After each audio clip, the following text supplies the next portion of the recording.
The gun pressed against Eleanor Hayes's ribs wasn't supposed to be part of her wedding day. Neither was the telegram crumpled in her fist. Don't come.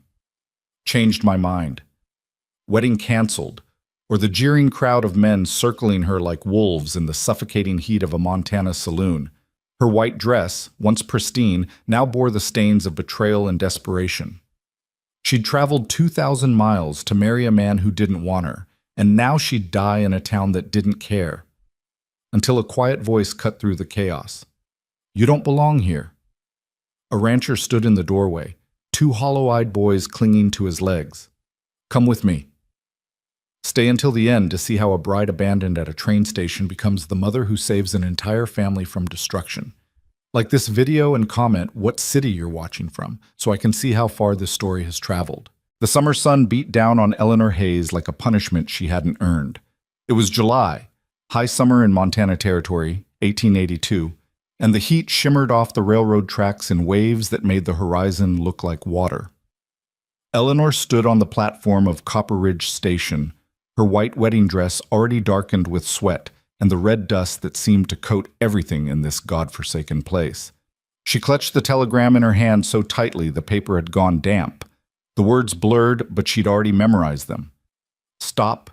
Wedding canceled. Do not proceed to Copper Ridge. Return east immediately. Callaway. 4 weeks of travel. 2,000 miles across an unforgiving country. Every penny she had left in the world spent on train fare and the dress she wore. And James Callaway, the man who'd courted her through letters filled with promises of a home, a partnership, a future, had decided she wasn't worth the trouble after all. Eleanor's legs trembled. She'd been standing on this platform for 3 hours, watching the train that brought her disappear back toward civilization, while the sun climbed higher and the few people who'd bothered to glance her way moved on with their business. A bride alone, abandoned, ridiculous in her wedding finery with nowhere to go and no money to leave. The station master, a grizzled man with tobacco-stained teeth, had stopped asking if she needed help. The last time he'd approached, he'd made it clear what kind of help men in this town offered women with no protection. Eleanor had locked herself in the ladies' waiting room until he left, but she couldn't hide there forever. The sun would set eventually, and Montana nights, she'd heard, could be as dangerous as the days were harsh. She needed a plan. She needed money. She needed... Pretty thing like you shouldn't be standing around alone. Eleanor's head snapped up. 3 men had materialized near the platform's edge, rough-looking cowboys with the kind of easy confidence that came from knowing no one would stop them from taking what they wanted. The one who'd spoken was young, maybe 25, with a scar cutting through his left eyebrow and a smile that made Eleanor's stomach turn. I'm waiting for someone, Eleanor lied, straightening her spine and forcing steel into her voice despite the panic rising in her throat. Yeah? The scarred man stepped closer. Who? My fiancée. That's so? Another man laughed, older and meaner looking. Funny thing, saw Jim Callaway head out to the Anderson Ranch this morning with another woman, real pretty blonde. Didn't look like he was expecting any bride from back east. The words hit Eleanor like a physical blow. Another woman. Of course. James hadn't just changed his mind. He'd found someone else, someone already here, someone more convenient. And he'd been too cowardly to even tell her before she'd traveled halfway across the continent. So, the scarred man said, his smile widening as he watched the realization cross Eleanor's face. Seems like you ain't got nobody waiting after all, which means you're free for the taking. He reached for her arm. Eleanor jerked backward, her heel catching on the hem of her dress. She stumbled, but didn't fall, her heart hammering so hard she could hear it in her ears. Don't touch me. Or what? The third man joined the others now, forming a loose half-circle that cut off her retreat. You gonna report us to the sheriff? He's my cousin, sweetheart, and he ain't particularly interested in the complaints of women who show up in wedding dresses for men who don't want 'em. Eleanor's mind raced. She could scream, but who would come? She could run, but where? The town of Copper Ridge spread out beyond the station, a collection of wooden buildings baking in the heat, saloons and supply stores and homes that all looked hostile and unwelcoming. She knew no one. She had nothing. She was completely, terrifyingly alone. "Leave me alone," she said again, but her voice shook this time, and they heard it. The scarred man lunged. Eleanor ran. She didn't think, didn't plan, just picked up her skirts and bolted off the platform toward the main street. Behind her, the men laughed and gave chase, their boots heavy on the sun-baked ground. Eleanor's lungs burned. The dress was too heavy, the corset too tight, the heat too oppressive. She'd never outrun them. She just needed to find somewhere public, somewhere with witnesses, somewhere. The saloon appeared ahead, its doors propped open to let in whatever breeze might exist. Eleanor could hear piano music and rough laughter spilling out into the street. She didn't hesitate. She ran straight through those doors into the dim, whiskey-soaked interior. Conversation stopped. Every head turned. Eleanor froze in the doorway, gasping for breath, her hair falling loose from its pins and her dress a disaster. 20, maybe 30 men stared at her, cowboys and ranchers and drifters, all of them holding cards or drinks or cigars, all of them looking at her like she was something between entertainment and prey. "Well, well," someone drawled. "What do we have here?" The scarred man and his friends appeared in the doorway behind her, blocking her escape. "Just a lost little bride," Scarface said loudly, to scattered laughter. "Looking for a husband since hers didn't want her." Eleanor's face burned with humiliation, but she forced herself to look around the room, searching desperately for someone, anyone who might help. But these were hard men in a hard town, and the amusement in their eyes told her everything she needed to know about what they thought of a desperate woman in a wedding dress. "I have money," Eleanor lied, her voice carrying across the sudden silence. "I can pay for a room. I just need—" "You don't have any money," the older cowboy from the station said, pushing past her into the saloon. "You spent it all getting here, didn't you? For a man who don't want you." He turned to address the room. "Jimmy Calloway sent for this one months ago, then changed his mind when Sarah Pritchard's daddy offered him 300 acres and a herd of cattle to marry his daughter instead. Left this one stranded at the station with nothing but that fancy dress." More laughter, cruel and knowing. Eleanor felt tears burning behind her eyes but refused to let them fall. She wouldn't cry, not here, not in front of these men who already saw her as worthless. "So what's a woman like that good for, boys?" Scarface asked, his hand closing around Eleanor's wrist before she could pull away. "Since she ain't gonna be a wife?" The room erupted in suggestions that made Eleanor's blood run cold. She tried to wrench her arm free, but his grip was iron. Someone else grabbed her other arm. Hands reached for her dress, her hair, pulling her deeper into the saloon while she struggled, and the piano player started up again like this was just another Tuesday afternoon's entertainment. "Let me go!" Eleanor finally screamed, abandoning dignity for survival. She kicked out, felt her foot connect with someone's shin, heard a curse. But there were too many of them, and she was one woman in a wedding dress that made her a target and a joke and a thing to be used. "That's enough." The voice wasn't loud, but it cut through the chaos like a knife through cloth. The hands on Eleanor stopped pulling. The laughter died down. Even the piano player's fingers faltered. Eleanor turned her head, gasping, and saw him. He stood in the saloon doorway, tall and broad-shouldered, with dark hair shot through with premature gray and eyes the color of storm clouds. His face was weathered by sun and wind, carved into hard lines that suggested a man who'd seen more trouble than most and survived it without softening. He wore simple rancher's clothes, dark trousers, a worn shirt, a leather vest, and carried himself with the kind of quiet authority that didn't need a weapon to back it up. Though he had one. A rifle hung loose in his right hand, not pointed at anyone, but present. Beside him, pressed against his legs like they were trying to disappear into his shadow, stood two identical boys. They couldn't have been more than 9 years old, thin and wary, with their father's dark hair and eyes that looked decades too old for their faces. They watched the scene in the saloon without expression, like violence and cruelty were things they'd learned to expect. "Jacob Reed," the bartender said, and his voice held a note of caution. "Didn't know you were in town." "Just finishing business," Jacob said. His gaze moved across the crowd and settled on Eleanor, still held between Scarface and his friend. Something flickered in those storm-gray eyes, recognition, maybe, or understanding. "Let her go." "Why?" Scarface's grip tightened on Eleanor's wrist hard enough to hurt. "She ain't yours. She ain't anybody's. Calloway didn't want her, and she's got nowhere else to go. That makes her fair game. It makes her desperate, Jacob said quietly. Not stupid. She came in here looking for help, not to be mauled by men who should know better. He paused. I said let her go. There was something in his voice now, not a threat exactly, but a promise.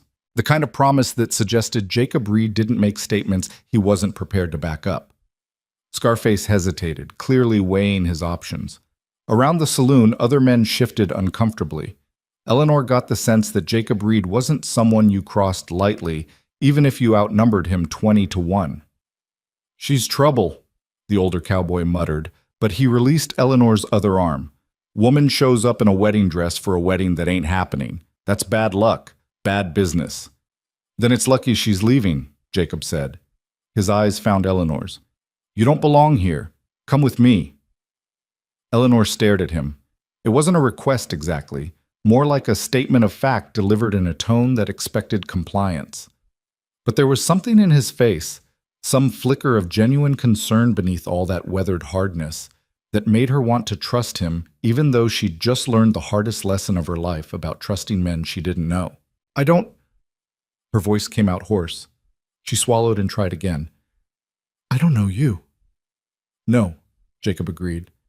But you know them. He nodded toward Scarface and his friends.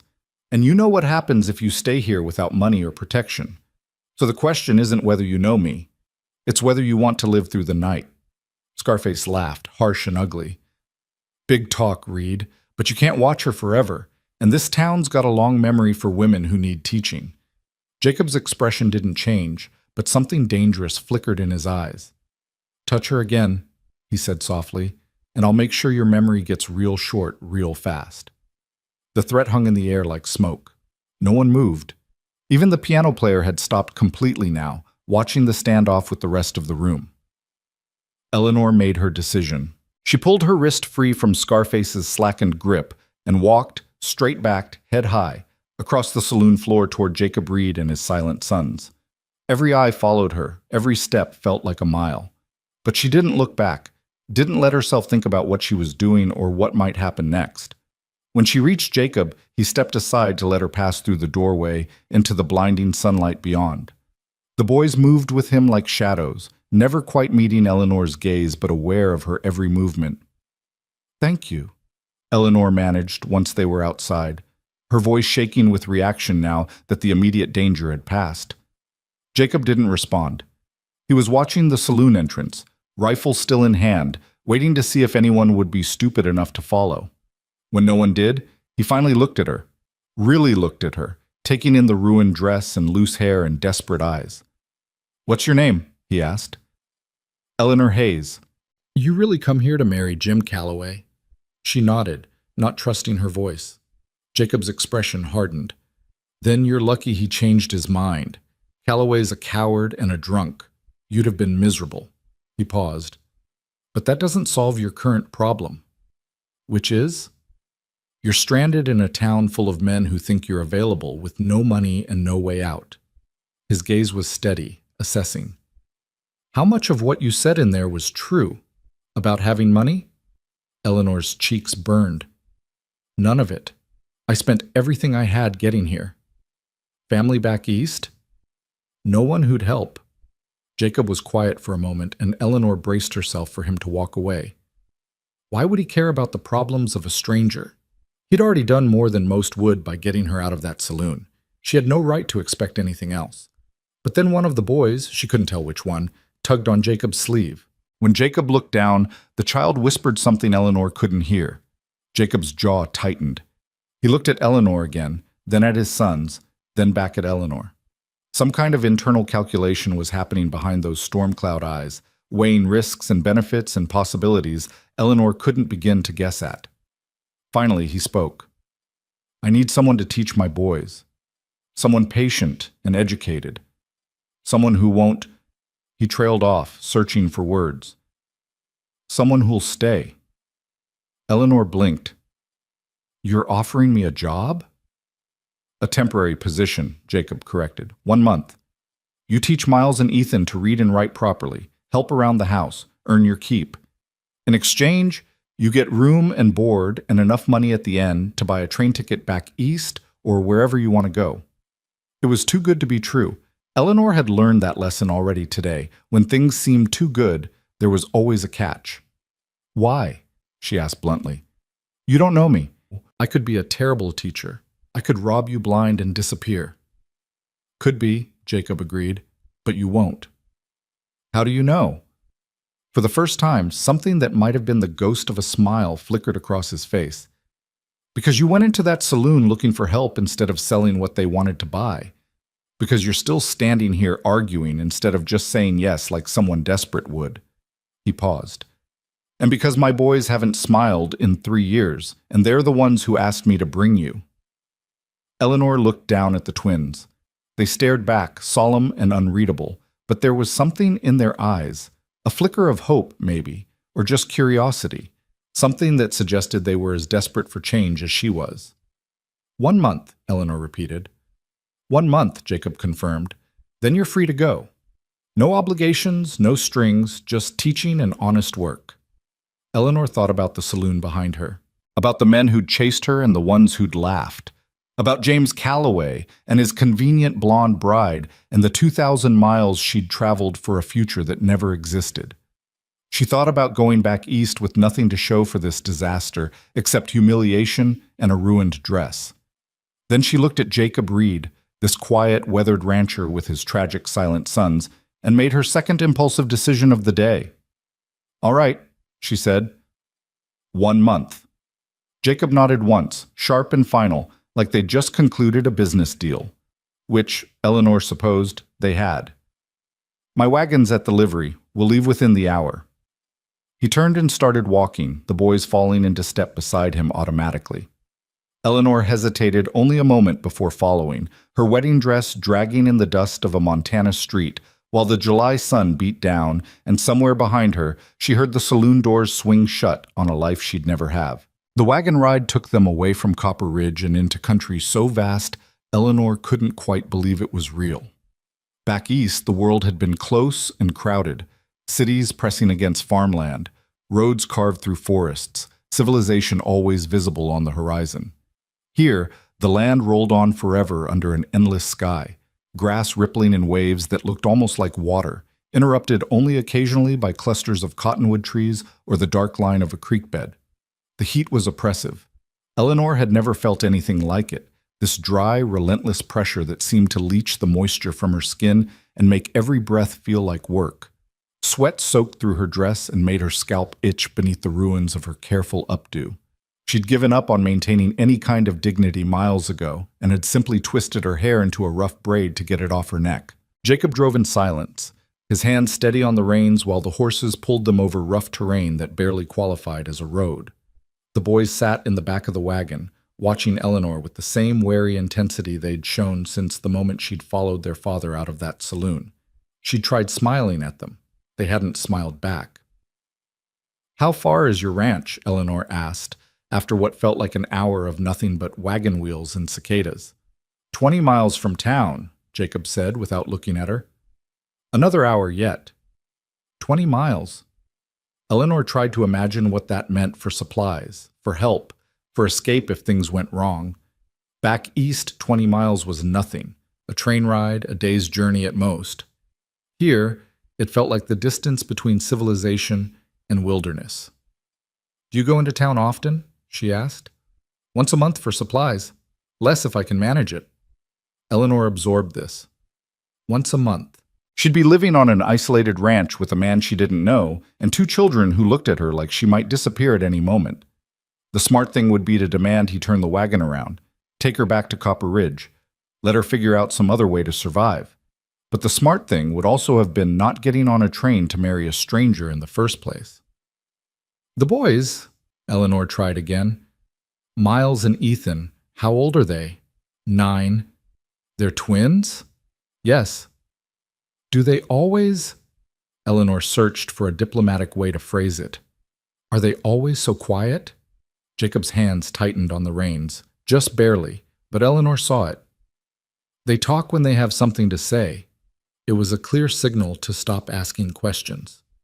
Eleanor fell silent, watching the landscape roll past and wondering what kind of tragedy could steal the voices from two 9-year-old boys. The sun had started its slow descent toward the horizon when the ranch finally appeared. It wasn't what Eleanor had expected, not the rough temporary structures she'd imagined, but a proper homestead carved out of the wild country with clear evidence of years of hard work. A 2-story house stood at the center, weathered but solid, with a wide porch that wrapped around the front. Behind it, she could see a barn, a chicken coop, a corral with several horses, and various outbuildings she couldn't identify. A creek ran along the southern edge of the property, lined with cottonwoods that provided the first real shade Eleanor had seen in hours. The grass here was greener, taller, waving in a breeze that smelled like water and sage, and something else she couldn't name, something that felt almost like possibility. "It's beautiful," Eleanor said before she could stop herself. Jacob glanced at her, surprise flickering across his face. "It's isolated." "That too." Eleanor watched as they drew closer, taking in details.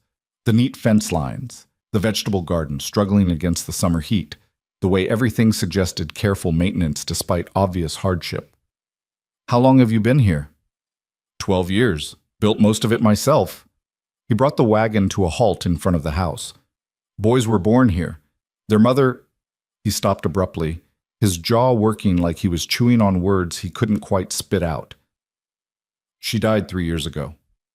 So there it was. The tragedy Eleanor had been circling around with her questions. A dead mother and 2 boys who'd stopped smiling. She wanted to ask how. Illness, accident, childbirth. But the look on Jacob's face made it clear that conversation was over before it began. "I'm sorry," Eleanor said quietly. Jacob didn't respond. He just climbed down from the wagon and reached up to help her, a gesture so automatic and unexpected that Eleanor almost fumbled it. His hand was rough with calluses, strong, and he set her on the ground like she weighed nothing. The boys had already scrambled out of the back and stood waiting by the porch steps, watching, always watching. "I'll show you where you'll sleep," Jacob said. "Then we'll go over the rules." "Rules?" "You're working here, not visiting. That means expectations." He was already walking toward the house, clearly expecting her to follow. "You'll have your own room. Used to be the sewing room before." He cleared his throat. "Before. Boys sleep upstairs, I'm downstairs. You don't go into my room, I don't go into yours." "Of course," Eleanor said, slightly offended that he felt the need to specify. "You'll teach the boys every morning, reading, writing, arithmetic, whatever else you know. Afternoons, you help with the house and meals. We all eat together. We all pull our weight, no exceptions." They'd reached the porch now. Up close, Eleanor could see the wear on the house more clearly. Paint peeling in places, a loose board that creaked under Jacob's boot, windows that could use a good washing. But it was still more solid than anything she'd expected, and when Jacob pushed open the front door and she stepped inside, she found herself in a home that, while sparse, showed signs of having once been truly lived in.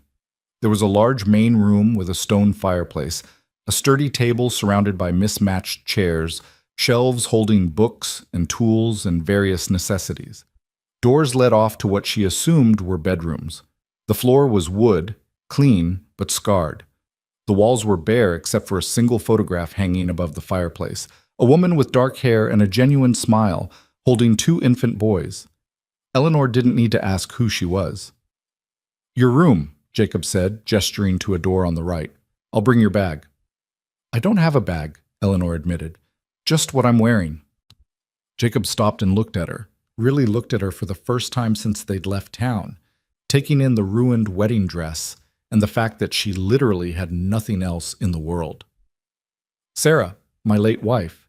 She kept some things. In the trunk in your room. You can use what fits." He said it roughly, like the offer cost him something. "Tomorrow, we'll get you proper work clothes." Eleanor felt tears prickling again, but this time from gratitude rather than despair. "Thank you." Jacob nodded stiffly and turned away. "Boys, show Miss Hayes where we keep the wash basin and towels. I expect she'll want to clean up before supper." The twins moved as one, silent and efficient, gesturing for Eleanor to follow them. She did, leaving Jacob standing alone in that room with the photograph of his dead wife and the stranger he'd just brought into his home. Her room was small but clean. A narrow bed, a dresser, a window looking out over the creek, and the promised trunk at the foot of the bed. The boys pointed to the wash basin on the dresser, then to a stack of towels on a shelf, then to a pitcher of water they must have filled earlier. They did all of this without speaking a single word. "Thank you," Eleanor said gently. "Miles and Ethan, right? Which one of you is which?" They looked at each other. Some silent communication passed between them. Then the boy on the left pointed to himself. "Miles?" Eleanor guessed. He nodded. "And you're Ethan," she said to the other boy. Another nod. They were identical, same dark hair, same gray eyes, same wary expressions. But now that Eleanor looked closer, she could see small differences. Miles had a tiny scar above his right eyebrow. Ethan stood slightly taller, though that might have just been posture. "I'm Eleanor," she said. "Miss Hayes, I suppose, if we're being formal. But Eleanor's fine if you prefer." They stared at her. Eleanor resisted the urge to fidget under that doubled gaze. "Your father said you haven't smiled in 3 years," she said quietly. "I don't know what happened to make you stop, but I want you to know I'm not here to replace your mother. I couldn't even if I tried. I'm just here to teach you for a month, and maybe—" She paused, choosing her words carefully. "Maybe we can help each other. I don't know how to live on a ranch, and you don't know how to trust a stranger, but we've got a month to figure it out together." The boys exchanged another look. Then, without warning, they both turned and fled from the room, their footsteps thundering up the stairs to whatever sanctuary they'd claimed on the second floor. Eleanor sighed and looked at her reflection in the small mirror above the dresser. She barely recognized herself. Hair wild, face sunburned, eyes shadowed with exhaustion and shock. The wedding dress that had represented all her foolish hopes this morning now looked like something from a nightmare. She peeled it off with shaking hands and stuffed it into the bottom of the trunk, covering it with whatever dresses she found folded there. Sarah Reed's dresses. A dead woman's clothes for a living woman with no other options.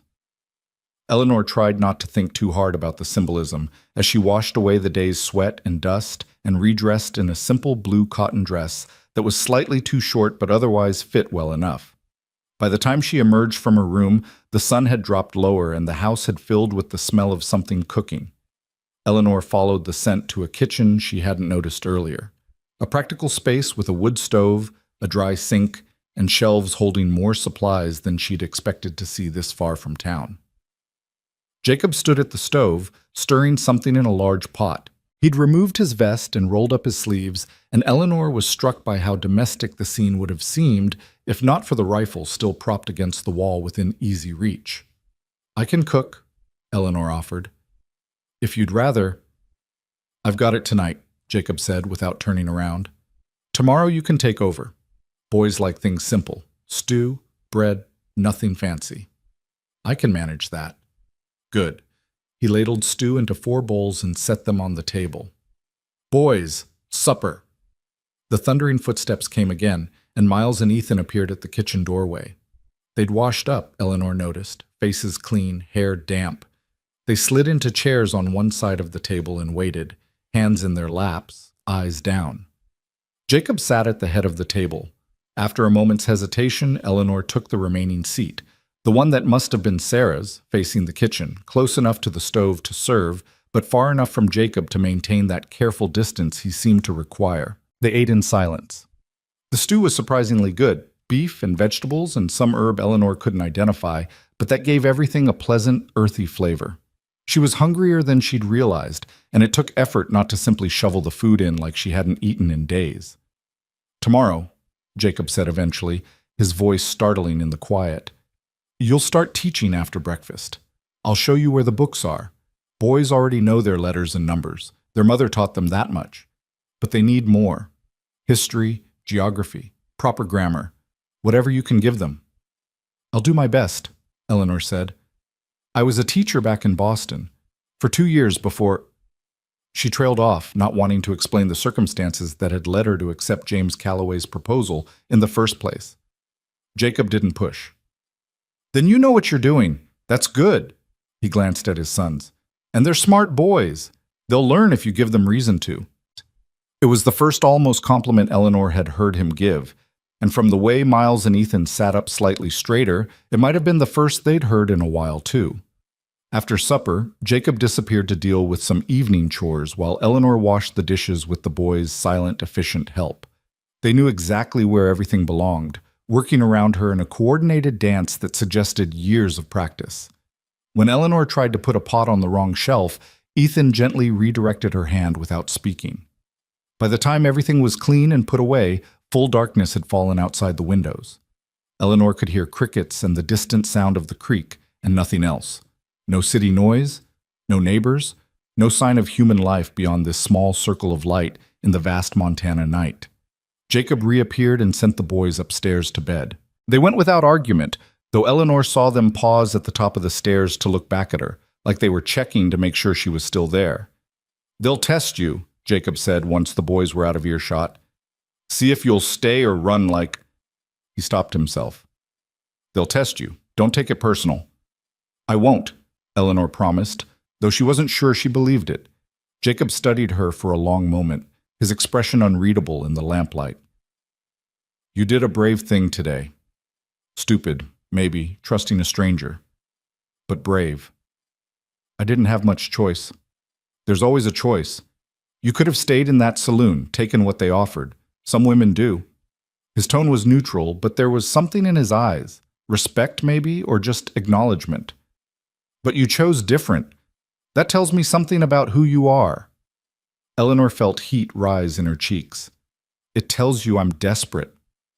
"It tells me you've got spine," Jacob corrected. "And that's what my boys need right now. Someone with spine enough to stay when things get hard." He turned toward his own bedroom door, then paused. "1 month, Miss Hayes. Prove you can do this, and maybe we'll talk about making it longer." "I thought you said 1 month. No obligations." "I did. But things change." He looked back at her, and for just a second Eleanor saw something raw in his expression. Grief, loneliness, a desperate hope he was trying hard not to show. "They liked you, asked me to bring you. That's the first thing they've asked for since their mother died." Before Eleanor could respond, he disappeared into his room and closed the door, leaving her alone in the main room with the dying fire and the photograph of Sarah Reed and the weight of 2 broken boys' fragile hope settling onto her shoulders like a yoke she wasn't sure she was strong enough to carry. But she'd try. Because Jacob was right. She did have spine. And because somewhere in the last 12 hours, between the telegram and the train station and the saloon and this impossible ranch in the middle of nowhere, Eleanor Hayes had stopped running from the life she'd lost and started fighting for the life she might still build. Even if she only had 1 month to figure out how, Eleanor woke to darkness and the sound of screaming. She bolted upright in the unfamiliar bed, heart hammering, momentarily lost in the confusion of not knowing where she was. Then it came back. The ranch, Jacob Reed, the boys, and the screaming resolved itself into a child's voice, high and terrified, coming from somewhere above her head. She was out of bed and through her door before conscious thought caught up with her body. The main room was black except for moonlight filtering through the windows, but she could see well enough to navigate to the stairs. Above, she heard Jacob's voice, low and urgent, and the continued sound of crying. Eleanor climbed the stairs quickly, her borrowed nightgown tangling around her legs. The second floor was a single large room that had been divided by curtains into sleeping areas, one side for the boys, one side apparently for storage. A lamp had been lit, throwing wavering shadows across the walls.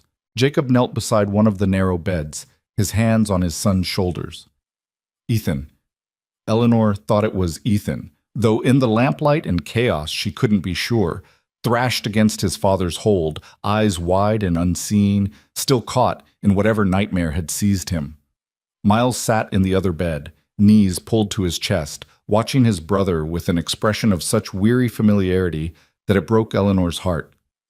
"It's all right," Jacob was saying, his voice steady despite the strength it must have taken to hold a 9-year-old in the grip of night terrors. "You're safe. You're home. It's all right." But it clearly wasn't all right. Ethan's screams had dissolved into harsh, gasping sobs, and even as Eleanor watched, she saw him try to claw away from Jacob's grip, fighting against the very comfort being offered. Eleanor moved forward without thinking. "Let me try." Jacob's head snapped up, and for a moment she saw anger flash across his face. How dare she presume? But then Ethan lurched particularly violently, and Jacob's grip slipped and Eleanor was already there, dropping to her knees beside the bed. "Ethan," she said quietly. Not loud enough to startle, but firm enough to cut through the panic. "Ethan, can you hear me? You're having a bad dream, sweetheart. Just a dream." The boy's eyes fixed on her face. He was still crying, still trembling, but some of the wild terror had faded from his expression. "That's right," Eleanor continued, keeping her voice low and even. "You're in your room. Your father's here, your brother's here, and I'm here too. You're safe. Nothing's going to hurt you." "The fire," Ethan choked out, the first words Eleanor had heard him speak. "The fire's coming." "There's no fire," Eleanor said gently. "Look around. No fire. Just us. Just your family." Ethan's gaze darted around the room as if expecting flames to appear, but gradually his breathing slowed. The rigid terror in his small body began to ease, and when Eleanor carefully reached out and touched his hand, he didn't pull away. "My mama burned," Ethan whispered, and the words hung in the air like smoke. "She burned, and we couldn't help her, and now she's gone forever."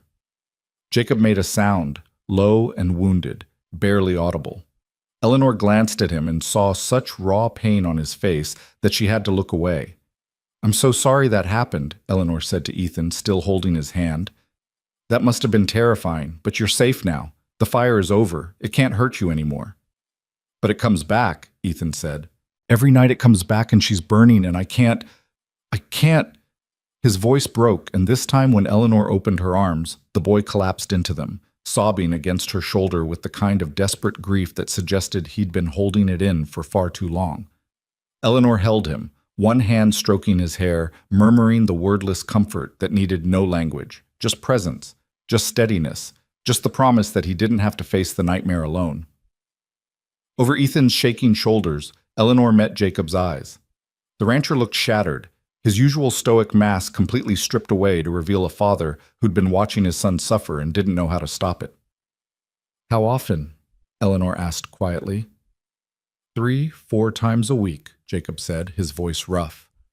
Both of them, though Miles stopped screaming out loud after the first year. Now he gestured to the other bed where Miles still sat, silent and watchful. "He just stays quiet and waits for it to pass." Eleanor's chest tightened. She looked at Miles, who stared back with those two old eyes, and she understood suddenly why Jacob had brought her here, why he'd offered her this job with such quiet desperation. Because his sons were drowning in grief and trauma, and he didn't know how to save them. "Come here, Miles," Eleanor said softly, shifting to make room without releasing Ethan. "You shouldn't have to go through this alone either." Miles hesitated, glancing at his father. Jacob nodded, and after a moment Miles climbed out of his bed and crossed to Eleanor. He didn't collapse like his brother had, but when Eleanor wrapped her free arm around him, he leaned into her side with the careful, tentative trust of a child who'd learned that adults could disappear. They stayed like that for a long time. Eleanor on the floor beside Ethan's bed, both boys pressed against her while Jacob watched from a few feet away, looking lost in his own home. Gradually, Ethan's sobs quieted to hiccuping breaths, then to silence. His weight grew heavier as exhaustion pulled him back toward sleep. "Can you tell us a story?" Miles whispered. The first time Eleanor had heard his voice too, and it was startling how similar the twins sounded. "Mama used to tell us stories when we couldn't sleep." Eleanor's mind raced. She hadn't prepared for this, hadn't expected to become a source of comfort on her very first night, but she could feel both boys waiting and Jacob watching, and she knew that this moment mattered more than she could fully understand. "All right," she said, "let me think. Have you ever heard about the summer the stars fell into the creek?" Both boys shook their heads against her shoulders. "Well," Eleanor began, falling into the rhythm of storytelling the way she had with her students back in Boston. "There was once a ranch not so different from this one, with wide fields and a creek that ran clear and cold even in the hottest weather. And on this ranch lived 2 boys who were brave and clever and loved to explore." She wove a tale out of nothing, about brothers who found fallen stars in their creek and had to return them to the sky before the sun rose, about the adventures they had and the friends they made along the way. It was silly and fantastical and completely improvised, but the boys listened with rapt attention, and by the time Eleanor reached the ending, the stars safely home, the boys celebrated as heroes. Both Miles and Ethan had relaxed completely against her. "Did the boys get to keep anything?" Ethan asked sleepily. "From the stars." "They did," Eleanor said. "The stars gave them each a gift, the ability to find light even in the darkest places, so that no matter how scary things got, they'd always know that morning would come again." Miles was quiet for a moment. Then, "That's a good gift." "It is," Eleanor agreed. She carefully shifted both boys back toward Ethan's bed.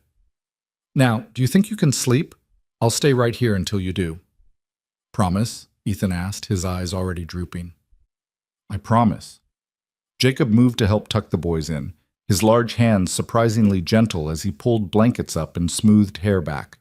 Miles crawled into bed beside his brother, apparently a common occurrence, and they curled together the way only twins could, two halves of the same whole seeking comfort in proximity.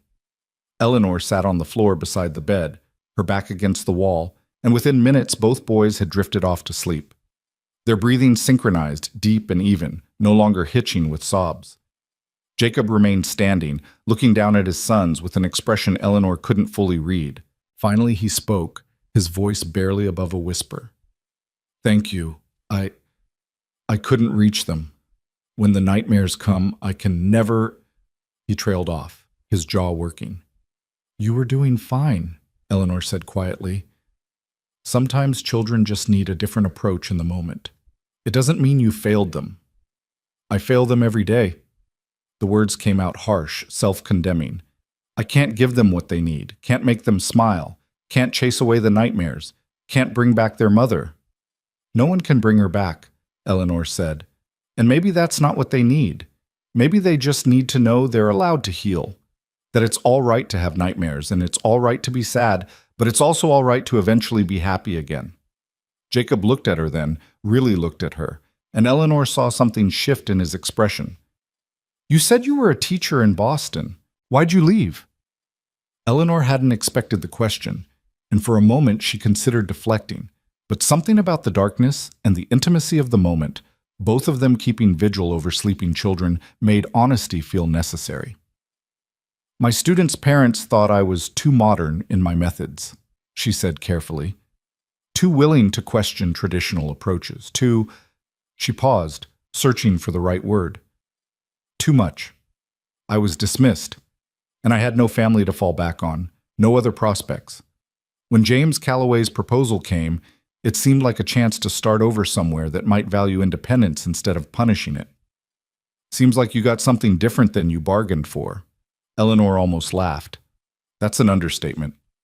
"You could still leave," Jacob said. "When the month's up, go back east, find another teaching position somewhere that appreciates what you can do." "I could?" Eleanor agreed. She looked down at the sleeping boys, at the way they held on to each other, even in sleep. "Or I could stay. See if I can actually help." "They're already attached to you," Jacob warned. "If you leave after making them care, it'll hurt them worse than never having you at all." "Then I'll have to make sure I don't make promises I can't keep," Eleanor said. She met Jacob's gaze steadily. 1 month. That's what we agreed. I'll give you everything I have for that month, and at the end, we'll see where we stand." Jacob studied her for a long moment, then nodded slowly. "Fair enough." He moved toward the stairs. "I'll leave the lamp burning low in case they wake again. You should get some sleep, Miss Hayes. Morning comes early on a ranch." "Eleanor," she said, "if I'm going to be living here, you might as well call me Eleanor." He paused at the top of the stairs. "Jacob, then. Good night, Eleanor." "Good night." She listened to his footsteps descend, heard his bedroom door close, and then she was alone with the sleeping boys and the low lamplight and the weight of what she'd just promised. 1 month. 29 days left now. 29 days to figure out if she could actually help heal a family that had been broken by fire and loss. Eleanor closed her eyes and let herself doze, her back against the wall, close enough to the boys to hear if they stirred but far enough to give them space. She'd learned long ago to sleep lightly, to wake at the slightest sound, a skill developed from years of being responsible for herself with no safety net. She would need all those skills now. Morning came with rooster crow and the gray light of pre-dawn. Eleanor woke stiff and sore from sleeping on the floor, but when she checked the boys, they were still sleeping peacefully, their faces relaxed in a way that made them look actually 9 years old instead of 90. She crept downstairs to find Jacob already up, coffee brewing on the stove and the smell of bacon filling the kitchen. He glanced at her as she entered, taking in her wrinkled nightgown and sleep-tangled hair, but didn't comment. "Coffee?" he offered. "Please." He poured her a cup, strong and black, and returned to the bacon. They worked in companionable silence, Jacob cooking while Eleanor set the table and tried to remember where everything was stored. By the time the boys appeared, drawn by the smell of breakfast, there were plates of bacon and eggs and fresh bread waiting. The boys looked better this morning, rested, calmer. They slid into their usual seats and ate with good appetite while Eleanor watched them covertly, trying to understand the children she'd be teaching. "After breakfast," Jacob said, "I'll show Eleanor where the books are kept, and you boys will start your lessons. I'll be working on the south fence line if you need me, but I expect you to mind Eleanor and do what she asks. Understood?" Both boys nodded. "And Eleanor," Jacob continued, turning to her, "the boys know their chores. They'll need to do them in the afternoon, feeding chickens, collecting eggs, helping with whatever needs doing. But mornings are for learning." "Understood," Eleanor said, mirroring the boys. The corner of Jacob's mouth twitched, not quite a smile, but close. "Good." After breakfast, Jacob led Eleanor to a small room off the main living area that she hadn't noticed the night before. It was barely more than a closet, really, but it held a small desk, 2 chairs, and several shelves of books that made Eleanor's heart sing with recognition. Literature, history, mathematics, geography, a better collection than she'd expected to find this far from civilization. "Sarah collected them," Jacob said, running his hand along one shelf with unconscious tenderness. "She believed education was the most important thing we could give the boys. She taught them every day until—" He stopped, cleared his throat. "Until she couldn't anymore. I've tried to keep it up, but I'm not a teacher. They need more than I can give them." Eleanor pulled out a geography text and flipped through it, noting the careful handwriting in the margins. Sarah's notes to herself about what to emphasize, what the boys enjoyed. It felt both intimate and sad, reading the thoughts of a woman who'd never expected to die so young. "I'll do my best to continue her work," Eleanor said quietly. Jacob nodded and left her there. A moment later, she heard the front door close and knew he'd gone out to face whatever work a ranch required. The boys appeared in the doorway, waiting. Eleanor smiled at them. "Well then, shall we begin?" The first days fell into a rhythm that felt both foreign and increasingly natural. Mornings meant lessons. Eleanor quickly discovered that Jacob hadn't exaggerated about his son's intelligence. They read well for their age, understood mathematical concepts with ease, and had absorbed more history and geography from their mother than many children twice their age knew. But there were gaps, places where Sarah's death had interrupted their education, and Eleanor set about filling them with patient determination. The boys were cautious with her at first, answering questions but offering nothing extra, completing assignments with mechanical precision but no enthusiasm. But gradually, as the days passed and Eleanor proved she wasn't going to disappear or hurt them or try to replace their mother, they began to thaw. It started with small things. Miles asking a question that wasn't part of the lesson, just curiosity. Ethan volunteering information about something he'd observed during afternoon chores. Both of them leaning closer when Eleanor read aloud from the adventure novels Sarah had collected, their eyes bright with interest they couldn't quite hide. Afternoons were for practical work, and this was where Eleanor struggled most. She'd never collected eggs from chickens that seemed personally offended by her presence. She'd never weeded a garden in heat that made her dizzy. She'd never learned to work a water pump or hang laundry or cook over a wood stove that required constant adjustment to maintain the right temperature.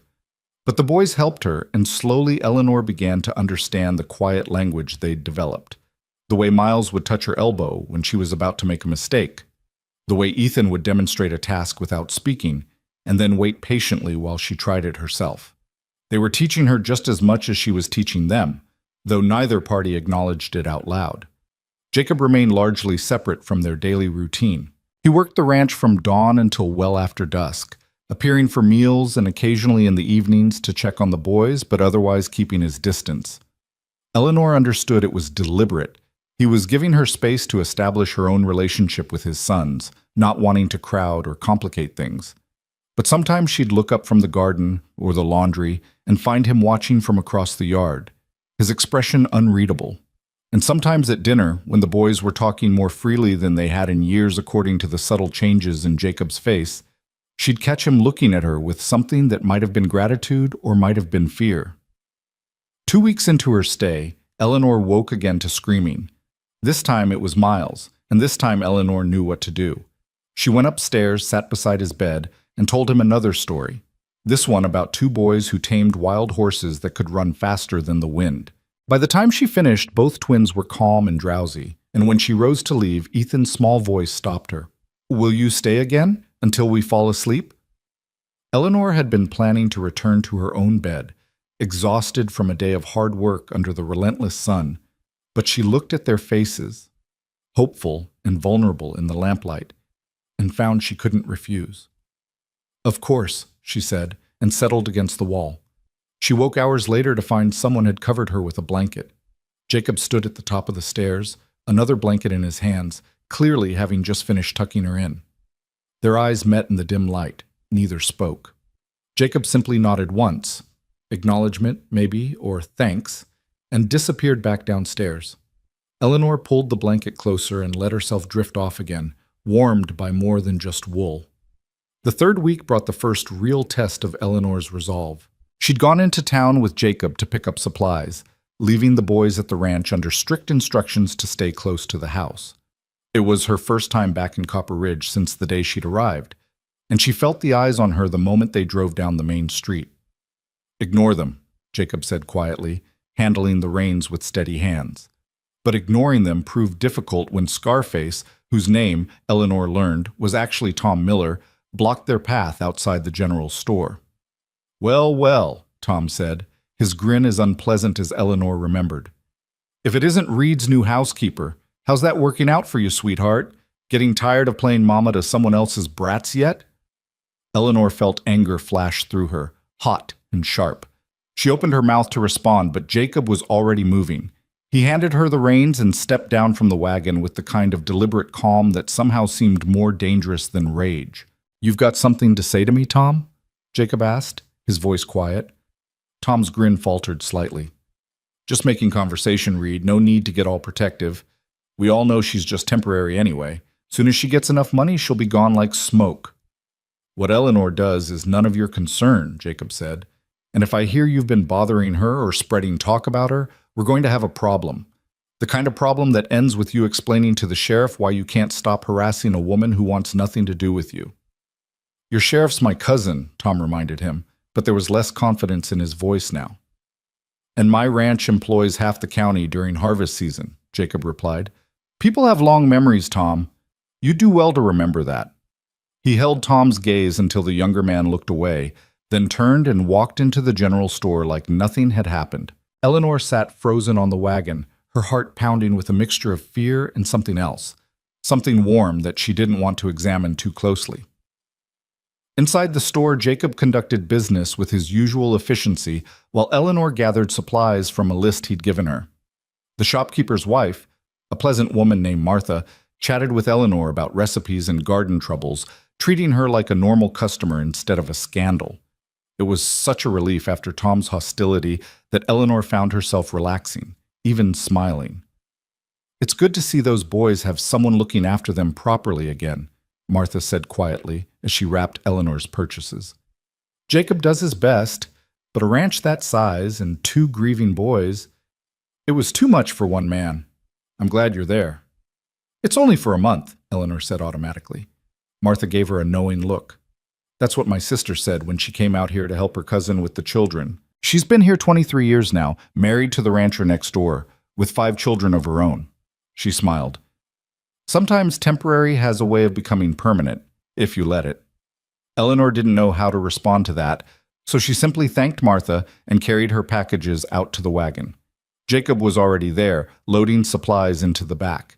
He helped her up without comment, and they drove out of town in silence.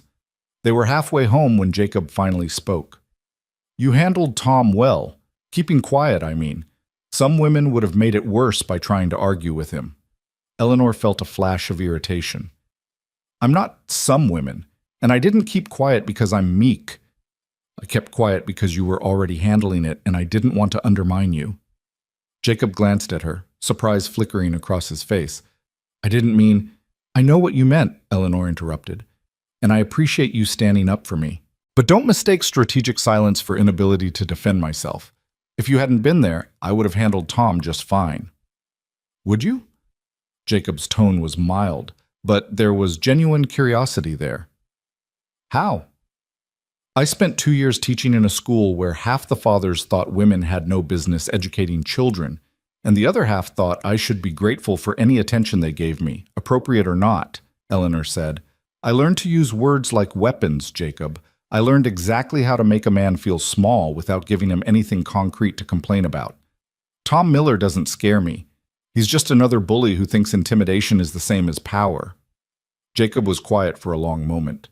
Then, I believe you, but all the same, I'm glad I was there. Something in his tone made Eleanor look at him. His hands were tight on the reins, his jaw set, and she realized he'd been more worried than he'd let on.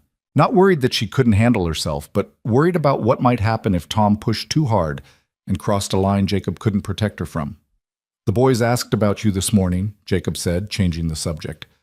Wanted to know if you were coming back or if you'd decided to leave while you were in town. Eleanor's chest tightened. What did you tell them? That you'd be back, that you promised them a month, and you seemed like the type to keep your word. He paused. They've lost too many people, Eleanor. Their mother, and before that, there were others. Housekeepers who couldn't handle the isolation, who left without warning. The boys learned not to trust anyone who wasn't blood. But they're trusting me, Eleanor said quietly. Yes. Jacob met her eyes briefly before returning his attention to the road. So please, whatever you decide to do when the month is up, give them warning. Let them prepare. Don't just disappear. I won't, Eleanor promised. I would never do that to them. They completed the journey in silence, but it was a different quality of silence now. Comfortable, companionable. When they finally pulled up to the ranch, the boys came running from the house, and Eleanor felt something shift in her chest at the sight of their eager faces. She was getting attached.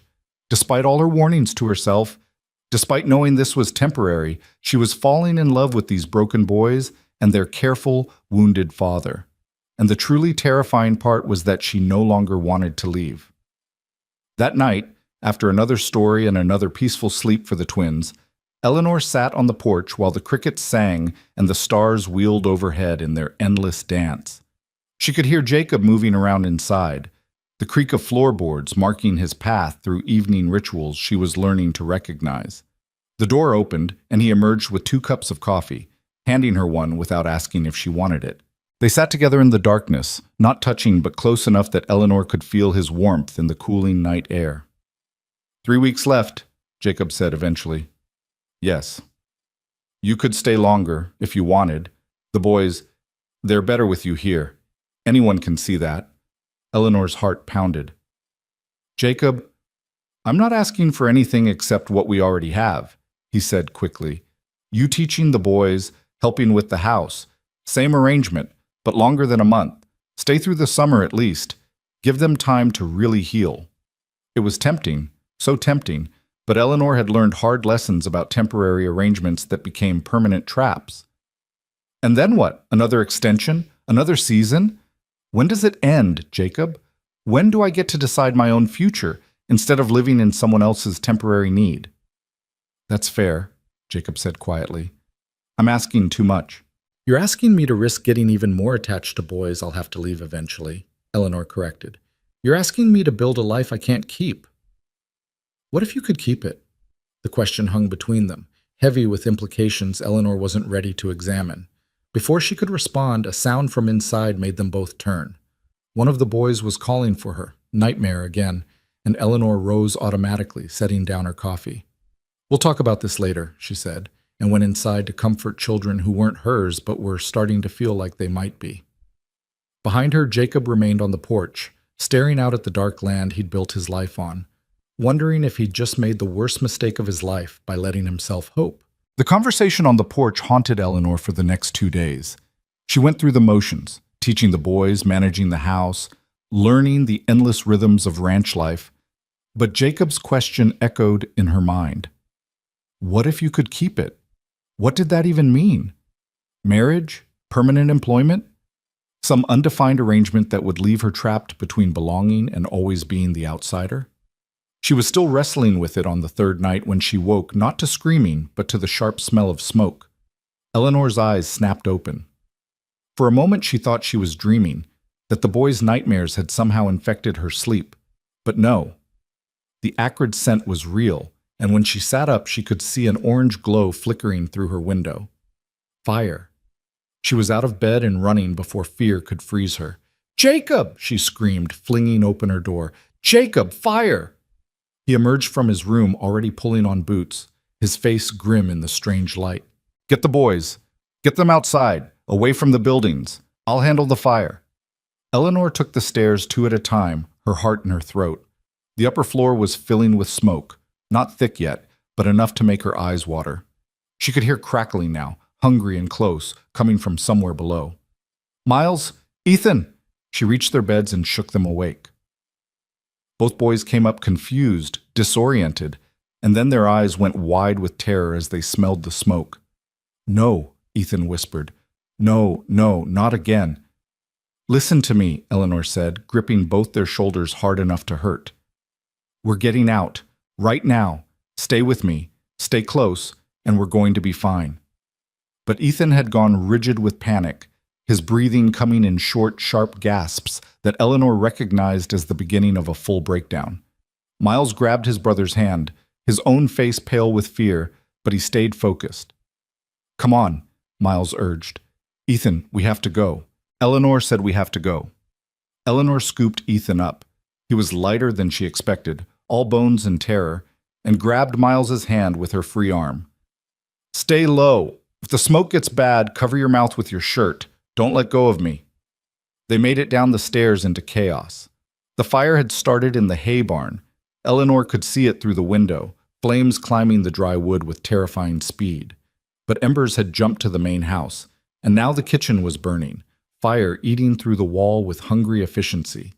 Jacob was already there with buckets, trying to contain it, but Eleanor could see it was a losing battle. The summer had been too dry, the wind too strong. Everything was kindling, waiting for a spark. "Get them out!" Jacob shouted when he saw her. "Take them to the creek and stay there!" Eleanor didn't argue. She ran for the front door, Miles keeping pace beside her while Ethan clung to her neck, his face buried in her shoulder. Outside, the world had gone mad with firelight and shadow.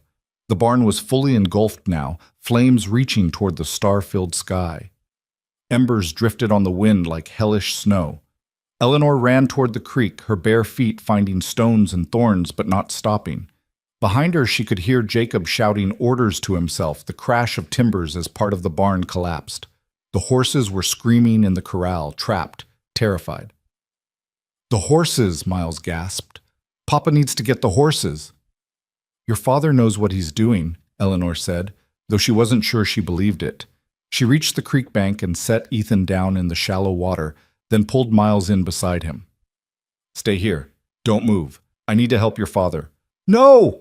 Both boys grabbed for her. "Don't leave us. Mama left and she never came back." Eleanor's heart shattered, but she made herself pry their hands loose. "I'm coming back. I promise you, I'm coming back. But your father needs help or we're going to lose everything." She ran back toward the inferno before she could let herself think about what she was doing. The heat hit her like a wall 20 feet from the house, so intense it felt like her skin might blister just from proximity. Jacob had given up on the house and was now focused on the corral, trying to get the panicked horses through the gate. Eleanor grabbed a bucket from the pump and started hauling water, throwing it on the embers that kept landing on the porch, the roof, anywhere the wind carried them. It was futile, like fighting a wildfire with a thimble, but she couldn't just stand there and watch everything burn. "Eleanor, get back to the boys!" Jacob shouted, fighting with a terrified mare that refused to leave the corral despite the open gate. "Not without you." Eleanor threw another bucket of water at a small fire trying to catch on the porch railing. "We do this together or not at all?" Jacob swore and finally got the mare moving. The other horses followed in a panicked stampede, heading for open ground away from the flames. Jacob ran to Eleanor, his face streaked with soot and sweat. "The house is lost," he said, his voice raw with smoke and something else. "We need to create a fire break before it spreads to the grazing land." They worked like demons possessed, using shovels to dig a trench in the hard summer earth, throwing dirt on every ember they could find. Eleanor's hands blistered and bled. Her lungs burned from smoke. But she didn't stop, couldn't stop, because behind her was everything Jacob had built, and ahead of her were two boys who'd already lost their mother to fire. The kitchen wall collapsed with a roar of sparks and flame. Part of the roof followed, timbers crashing inward. Eleanor watched 12 years of Jacob's life burn and wanted to weep, but there was no time for grief. Only work. Only the desperate race against fire and wind and fate. It took 3 hours. 3 hours of brutal labor, of watching the barn and half the house burn to ash, of fighting spot fires that kept springing up like evil flowers. But finally, the wind shifted. The fire lost its momentum. What remained continued to burn, but it was contained now, eating itself rather than spreading. Eleanor collapsed to her knees in the dirt, coughing so hard she thought her ribs might crack. Jacob dropped beside her, his hands raw and bleeding, his face gray with exhaustion and shock. "The boys," Eleanor gasped. "I need to check on the boys." She tried to stand, but her legs wouldn't hold her. Jacob caught her before she fell, his strong hand steadying her even though he was shaking too. "I'll go," he said. "You did enough. More than enough." "Together," Eleanor insisted. "We go together." They stumbled toward the creek like two drunks, holding each other up. The eastern sky was beginning to pale with the first hint of dawn, and in that gray light, Eleanor could see the full extent of the damage. The barn was gone. The kitchen and back half of the house were destroyed. Outbuildings had burn marks. The corral fence had collapsed. But the boys were safe. She could see them huddled by the creek where she'd left them, and that was all that mattered. Miles saw them first and came running, Ethan right behind him. They hit their father like small cannonballs, and Jacob went down to his knees, wrapping both boys in his arms and holding them so tight Eleanor could see him trembling. "You're alive," Ethan sobbed. "You didn't burn. You didn't leave us." "Never," Jacob said, his voice breaking. "Never, boys. I'm right here." Eleanor stood apart, watching the family reunion and feeling suddenly like the intruder she'd always been. This was their tragedy, their survival, their moment. She had no right to be part of it. But then Miles pulled away from his father and ran to Eleanor, wrapping his arms around her waist. "You came back," he said fiercely. "You promised, and you came back." "Of course I did," Eleanor said, running her hand through his smoke-tangled hair. "I'll always come back. I promised, didn't I?" Ethan joined his brother, and Eleanor found herself holding both boys while Jacob watched with an expression she couldn't read. They stood like that as the sun rose over the ruins, 4 people who'd survived the night but didn't yet know what came next. The days that followed were a blur of salvage and survival. They moved what remained of their possessions into the front part of the house, the section that hadn't burned. Jacob and the boys slept in the main room while Eleanor took the only intact bedroom. They cooked over an outdoor fire pit since the kitchen was gone. They washed in the creek and rationed water and made do with a fraction of what they'd had before. Neighbors came to help once word spread. Ranchers Eleanor had never met showed up with lumber and tools and strong backs, working alongside Jacob to shore up what remained and start planning repairs. The community that had seemed so hostile when Eleanor first arrived proved itself capable of surprising compassion in the face of disaster. But not everyone was helpful. On the 4th day after the fire, a rider appeared at midday while Jacob was working on the barn foundation with 2 neighboring ranchers. Eleanor was teaching the boys under a cottonwood tree by the creek, trying to maintain some normalcy despite the chaos. She looked up when she heard horses and felt her stomach drop. Tom Miller sat astride a fine bay gelding, and he wasn't alone. 3 other men flanked him, rough-looking types that made Eleanor think of the cowboys who'd chased her through Copper Ridge that first day. Jacob saw them too and straightened, his hammer still in hand. The neighboring ranchers exchanged glances and moved to stand with him. The air went tight with tension. "Tom," Jacob said, his voice neutral. "What brings you out here?" "Heard you had some trouble," Tom said, his smile not reaching his eyes. "Thought we'd come see if there was anything left worth saving." "We're managing fine. Don't need your help." "That's so." Tom's gaze swept over the burned buildings, the makeshift camp, and landed on Eleanor and the boys. "Seems like you could use all the help you can get, especially with mouths to feed that ain't even yours." Eleanor stood slowly, placing herself between the boys and the mounted men. Miles and Ethan pressed against her back, silent and watchful. "Eleanor's part of this household," Jacob said carefully. "What concerns my family doesn't concern you." "See, that's interesting," Tom said, "because I've been hearing things about how you brought this woman out here under questionable circumstances, about how she's living in your house without benefit of marriage or proper chaperone, about how that might not be appropriate." One of the neighboring ranchers, a man named Charlie Peterson, spat in the dirt. "Tom, if you've got something to say it straight instead of dancing around like a fool." Tom's smile went sharp and mean. "All right then, straight talk. I've filed a complaint with the territorial judge, alleging that Jacob Reed is harboring a woman of questionable virtue and exposing his minor children to moral corruption. The judge is very interested in investigating these allegations." Eleanor felt like she'd been punched. "That's absurd. I'm a teacher. I'm here to educate the boys." "Is that what they're calling it these days?" Tom's gaze raked over her in a way that made her skin crawl.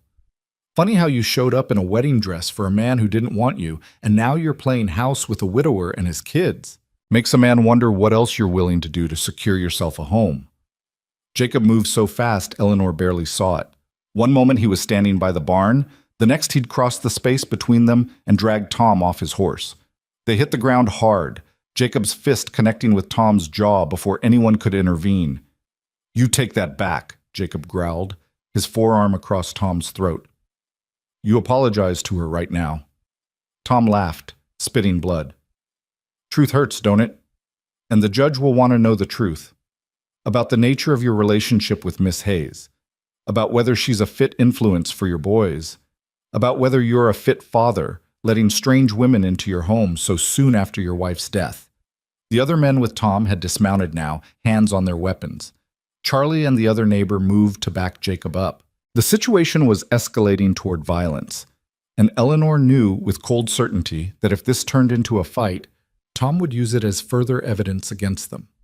"Stop," Eleanor said loudly. "Jacob, let him go."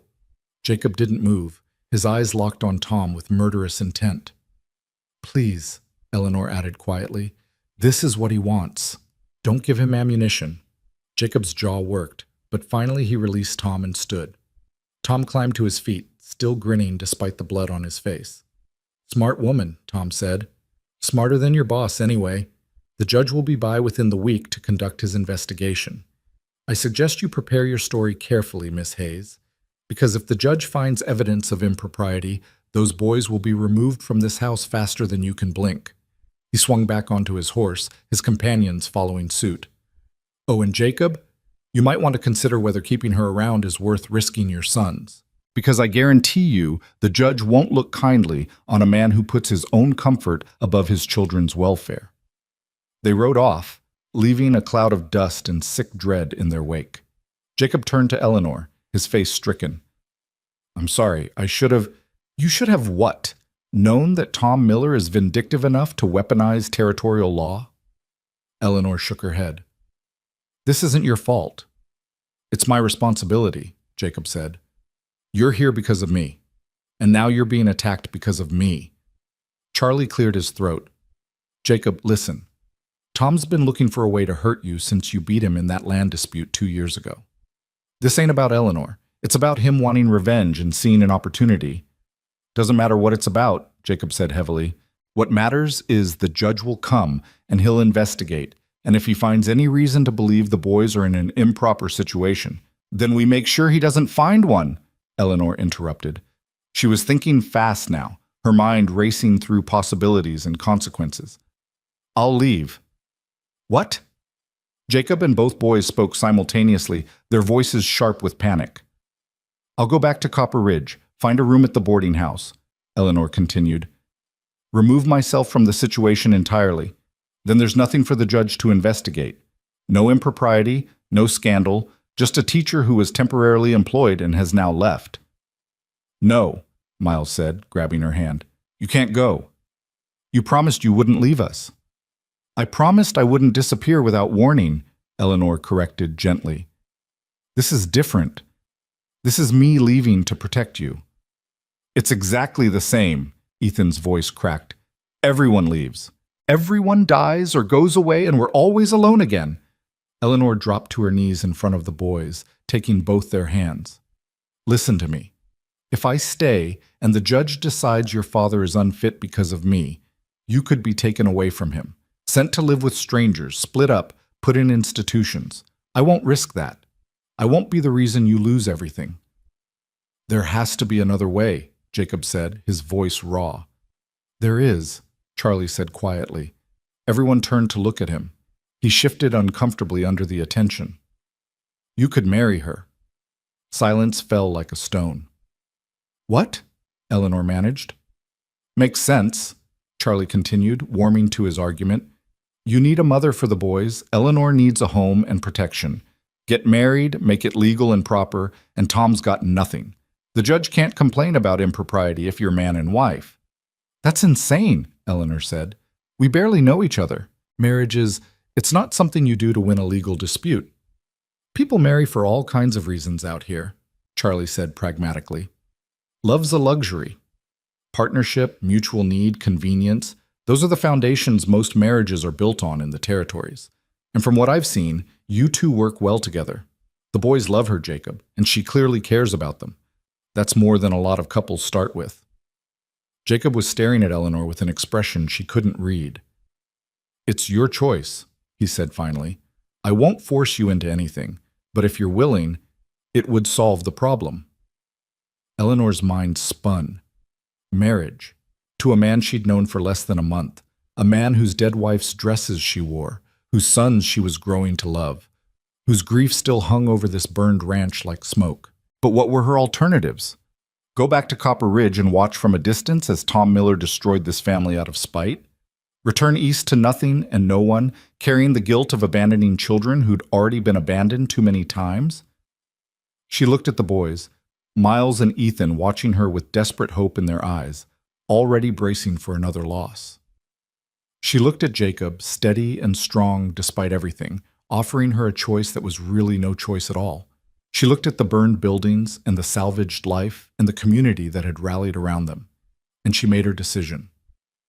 "All right," Eleanor said. "I'll marry you." The wedding happened 3 days later in the front room of what remained of the Reed house. Charlie Peterson served as witness, along with his wife Martha. The circuit preacher, who happened to be passing through, conducted the ceremony with professional efficiency and no questions about the hasty nature of the union. Eleanor wore a simple dress borrowed from Martha. Her wedding dress was still stuffed in the bottom of the trunk, and she couldn't bring herself to look at it. Jacob wore his cleanest shirt and pants, his hair still damp from washing. The boys stood beside them, solemn and watchful, not quite understanding what was happening, but understanding it was important. The vows were brief, the kiss perfunctory, the ring a simple band Jacob had commissioned from the blacksmith in town. 20 minutes after it started, Eleanor Hayes became Eleanor Reed, and the temporary arrangement she'd agreed to 1 month ago became permanent in the eyes of law and society. The preacher left. Charlie and Martha congratulated them awkwardly and departed. And then it was just the four of them, Eleanor, Jacob, Miles, and Ethan, standing in the ruins of the old life and the uncertain beginning of the new one. "Well," Jacob said after a long silence, "that's done." "Yes," Eleanor agreed. They looked at each other, two strangers who were now legally bound, and Eleanor wondered what she'd just committed herself to. That night, Jacob insisted on sleeping outside by the fire pit while Eleanor took the bedroom. The boys slept in the main room as they had been since the fire. It was all very proper and careful, everyone maintaining appropriate distance despite the marriage certificate that said they were now family. Eleanor lay awake listening to the night sounds and trying to process what she'd done. Married.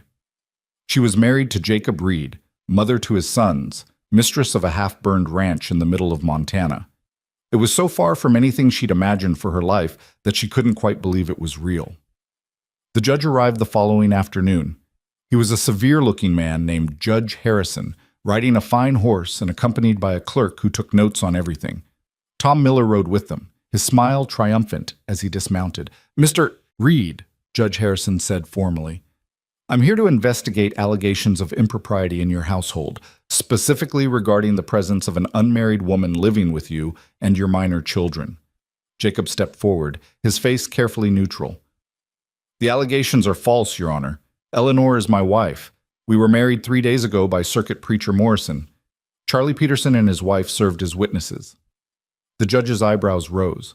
Tom's smile faltered. "Your wife," Judge Harrison repeated. "Yes, sir. Eleanor Reed, formerly Eleanor Hayes. We married in the presence of witnesses and in accordance with territorial law." Jacob pulled out the marriage certificate. "All legal and proper." The judge examined the certificate carefully, his clerk looking over his shoulder and making notes. Tom's face had gone red with fury. "This is convenient timing," Tom said sharply. "Awfully convenient that Reed suddenly marries this woman right before your investigation." "The timing is irrelevant," Judge Harrison said. "The marriage is legal, which means there's no impropriety to investigate.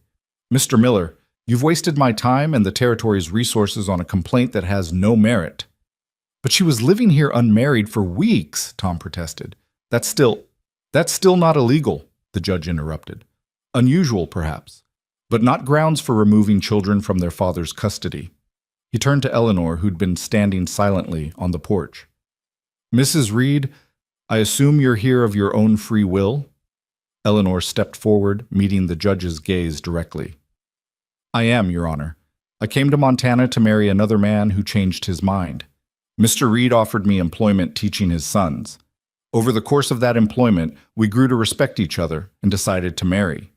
It may have been quick by Eastern standards, but as I understand it, such arrangements are common in the territories." "They are, indeed," the judge agreed. He studied Eleanor for a moment longer, then nodded. "You seem a capable woman, Mrs. Reed. Your husband and sons are fortunate to have you." He remounted his horse, his clerk scrambling to follow. Tom remained on the ground, his face twisted with impotent rage. "This isn't over, Reed," Tom said quietly. "Yes, it is," Jacob replied. "You've got no complaint, no grounds, no case. Leave my family alone, Tom, because next time you come at us, I won't be so restrained."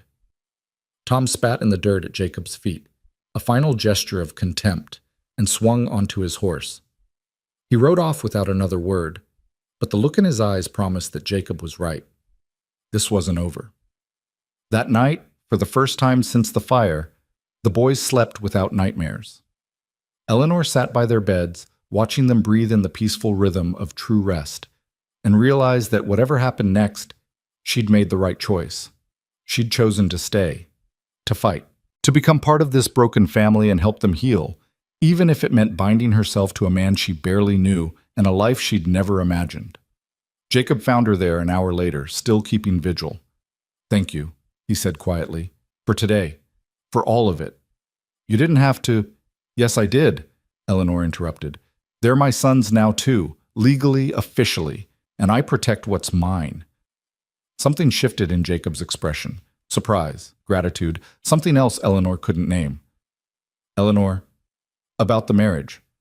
I want you to know I don't expect, that is, we can keep things as they've been. Separate rooms, separate lives, mostly.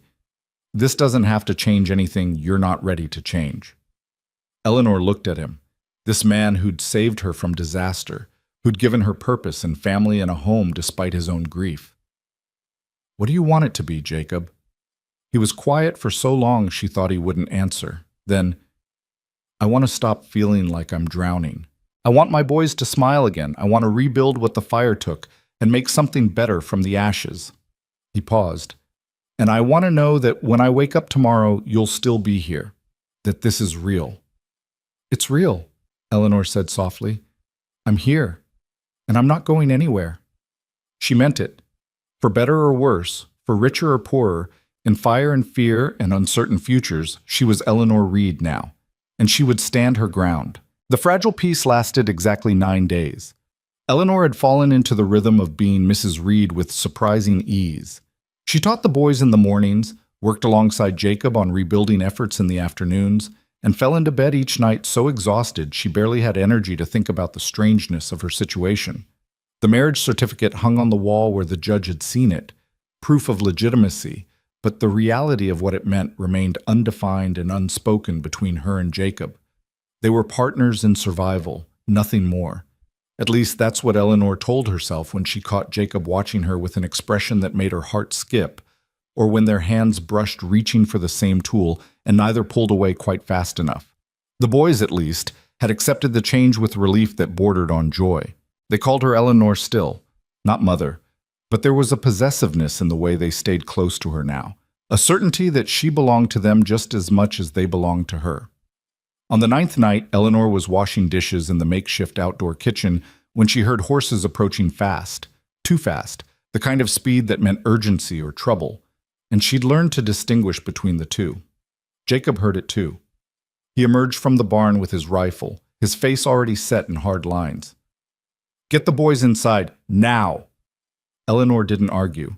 She wiped her hands and hurried to where Miles and Ethan were playing near the creek. "Come on, boys, inside." "But we're not done," Miles started.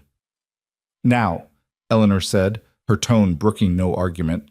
Something in her voice made both boys scramble to obey. They'd just reached the porch when the riders appeared, 5 men, heavily armed, their faces shadowed by the twilight.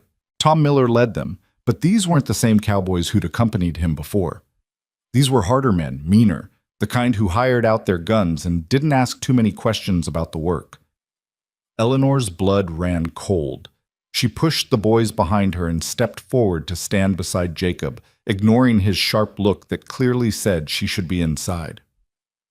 "Tom," Jacob said, his voice deadly calm, "you're trespassing, and you brought friends who look like they're spoiling for trouble." "No trouble," Tom said, though his smile said otherwise. "Just here to deliver some news. See, I did some digging after the judge's visit. Turns out your new wife has some interesting history back east." Eleanor felt ice slide down her spine. Jacob's grip tightened on his rifle. "What are you talking about?" Jacob asked. Tom pulled a folded paper from his jacket. "Got a telegram from a lawyer in Boston. Seems Miss Eleanor Hayes, Mrs. Reed, was contracted to marry a man named James Calloway. Legal contract signed and witnessed, promising marriage in exchange for travel funds and other considerations.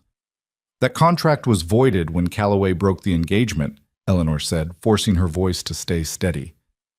"Was it?" Tom's smile widened. "Because according to this lawyer, Calloway's willing to pursue breach of contract. Says you took his money under false pretenses. Says you owe him restitution, $500, or the original contracted marriage." Jacob's laugh was harsh and humorless.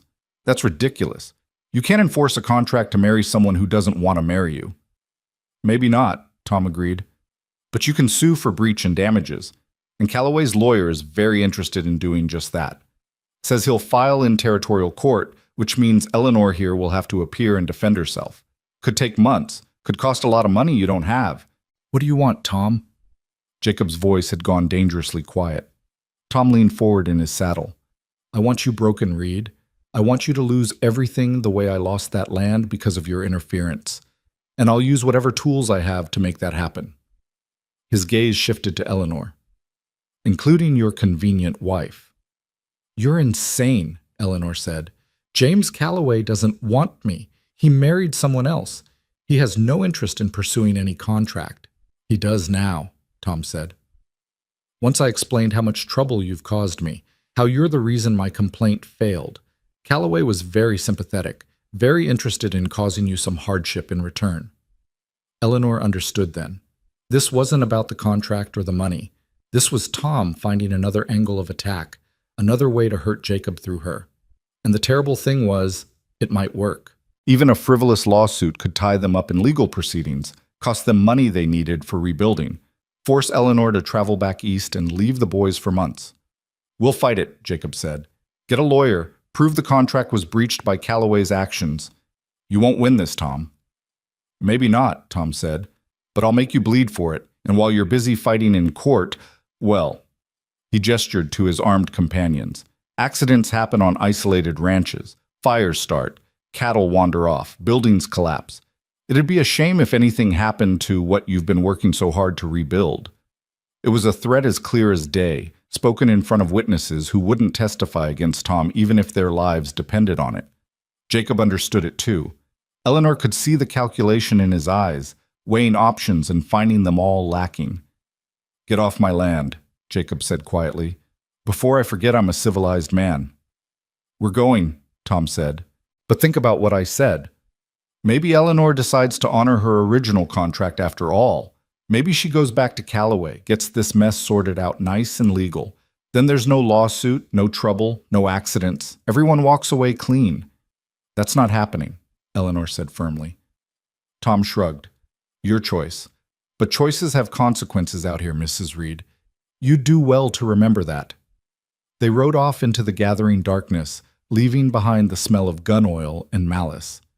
Jacob stood motionless until the sound of hoofbeats faded completely, then turned to Eleanor. How binding is this contract? He asked. Eleanor's hands were shaking. She clasped them together to hide it. I signed it. Calloway advanced me money for travel and the dress. But he broke the engagement, Jacob. He married someone else. No court would enforce it. Territorial courts are unpredictable, Jacob said. Especially if Tom's got the judge's ear, which he might. His cousin's the sheriff, remember? These things are all connected out here. So what do we do? Jacob was quiet for a long moment, staring at the darkness where Tom had disappeared. Finally, he looked at her. We prepare for a fight, and we make sure the boys are protected no matter what happens. That night, Eleanor couldn't sleep. She lay in her small bedroom, listening to the house settle and thinking about contracts and consequences and the fact that her past had followed her across 2,000 miles to threaten the fragile life she'd built. She must have eventually dozed because she woke to the sound of breaking glass. Eleanor was on her feet instantly, her heart pounding. Another crash, this one from the main room, shouting. Jacob's voice, sharp with alarm. She grabbed the fire poker from her cold stove and ran into the main room to find chaos. The front window had been shattered, and through the broken glass she could see torches moving in the darkness outside. Someone was shooting, not at the house yet, but close enough to send a message. Jacob had the boys on the floor, shielding them with his body while he tried to reach his rifle. Eleanor dropped beside them, the poker gripped tight in her hands. How many? She gasped. Can't tell. At least 4. Jacob's face was grim. They're trying to draw me out. Want me to come outside so they can... A bullet tore through the broken window and embedded itself in the wall 6 inches from Eleanor's head. Down! Jacob shouted, and they all flattened. More shots followed, systematic and deliberate. Not trying to kill anyone inside, but definitely trying to terrorize. Eleanor heard glass breaking in other rooms, heard something heavy hit the roof. They were surrounding the house. The boys, Eleanor said urgently. We need to get them somewhere safe. There's a root cellar, Jacob said, through the kitchen. Eleanor, can you get them there while I hold them off? You can't fight them all alone. I don't have a choice. Jacob's eyes were fierce. They want me to come out. They want a confrontation. But they won't expect me to have backup. Get the boys safe, then get the shotgun from my room. You know how to shoot? I can learn fast. A ghost of a smile crossed Jacob's face despite everything. That's my girl.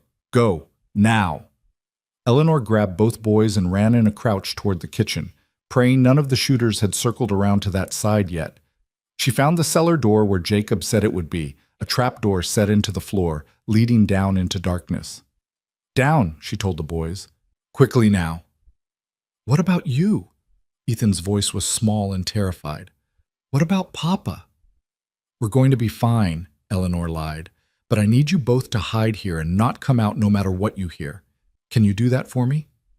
Miles grabbed her hand. Don't die, he whispered. Please don't die like Mama. Eleanor's heart broke, but she made herself smile. I have no intention of dying. I've got too much work to do. She kissed both their foreheads quickly. Hide. Stay quiet. I'll come for you when it's safe. She lowered them into the cellar and closed the door, shoving a heavy flour sack over it for concealment. Then she ran to Jacob's room and found the shotgun exactly where he'd said it would be, already loaded. Back in the main room, Jacob had returned fire through the broken window. The sound was deafening in the enclosed space. Eleanor dropped beside him, the shotgun heavy in her hands. "They're not rushing the house," Jacob reported. "They want to flush us out or burn us out. And my bet is—" The smell of smoke reached them at the same moment. "Fire," Eleanor breathed. "They're setting another fire." Jacob swore viciously. "They torched something upwind. It'll spread to the house within minutes." He looked at Eleanor, and she saw desperation in his eyes. "We can't stay here. We have to run for it." "With the boys in the cellar?" "We get them and we run for the creek. It's our only chance." They were moving before the words fully registered, racing back to the kitchen. Eleanor threw open the cellar door while Jacob provided cover, firing at shadows and movement in the darkness outside. The boys climbed out, their faces pale with terror in the growing firelight. Because the house was burning now. Eleanor could see flames climbing the outside wall, could feel the heat building. The rebuilt life they'd fought so hard for was being destroyed again, and this time it was deliberate murder disguised as harassment. "Out the back," Jacob commanded. "Stay low. Stay together. We make for the creek and we don't stop for anything." They ran. The back door opened onto chaos, smoke and firelight and the crack of gunfire. Eleanor held tight to both boys' hands while Jacob led the way, his rifle ready. They made it 10 feet before a figure emerged from the smoke, gun raised. Jacob fired first. The man went down with a scream. Another appeared to their right, and this time Eleanor didn't think, just raised the shotgun and pulled the trigger. The recoil nearly knocked her over, but the man dropped, and they kept running. The creek was 30 yards away. 20. 10. They were going to make it, Eleanor thought desperately. They were actually going to— The bullet took Jacob in the shoulder and spun him around. He went down hard, his rifle flying from his hands. Eleanor screamed and dropped beside him, the boys right behind her. "Keep going," Jacob gasped, his face gray with pain and shock. "Get the boys to safety." "Not without you," Eleanor said fiercely. She looked at Miles and Ethan. "Help me. We're getting your father up." Together, the four of them managed to get Jacob to his feet.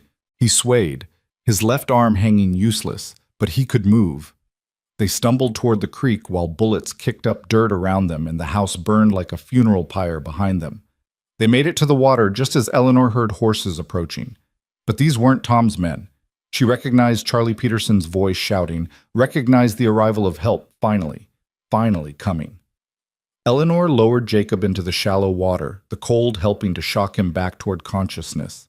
The boys pressed against his good side while Eleanor tore strips from her nightgown to bind the wound in his shoulder.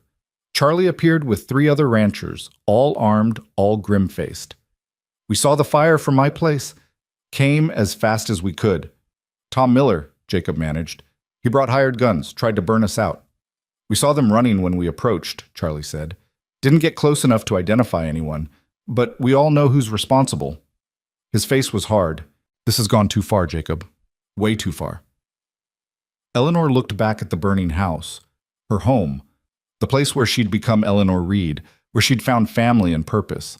All of it going up in flames again because Tom Miller couldn't let go of a grudge. Something inside her hardened into steel. "Where would Tom go?" she asked quietly. "Where would he run to after this?" "Eleanor, no," Jacob said, reading her intent. "You're not going after him." "Someone has to," Eleanor interrupted. "He just tried to murder us, Jacob. All of us, including the boys. And if we don't stop him now, he'll keep coming. He'll keep finding ways to hurt us until there's nothing left." Charlie shifted uncomfortably. "She's not wrong. Tom's crossed a line tonight, but going after him vigilante style will just—" "Will just what?" Eleanor demanded. "His cousin's the sheriff. You think there'll be justice through official channels? No. Tom will claim he was nowhere near here, his hired guns will disappear, and in a month he'll come back to finish what he started." She looked at Jacob. "I won't let that happen. I won't let him take this family from me." Jacob stared at her, something like awe and terror mixing in his expression. "What are you planning?"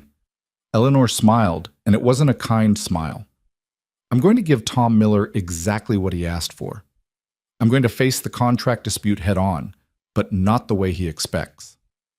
3 days later, Eleanor rode into Copper Ridge with Jacob beside her, his arm in a sling but his spine straight, and the boys in the wagon bed behind them.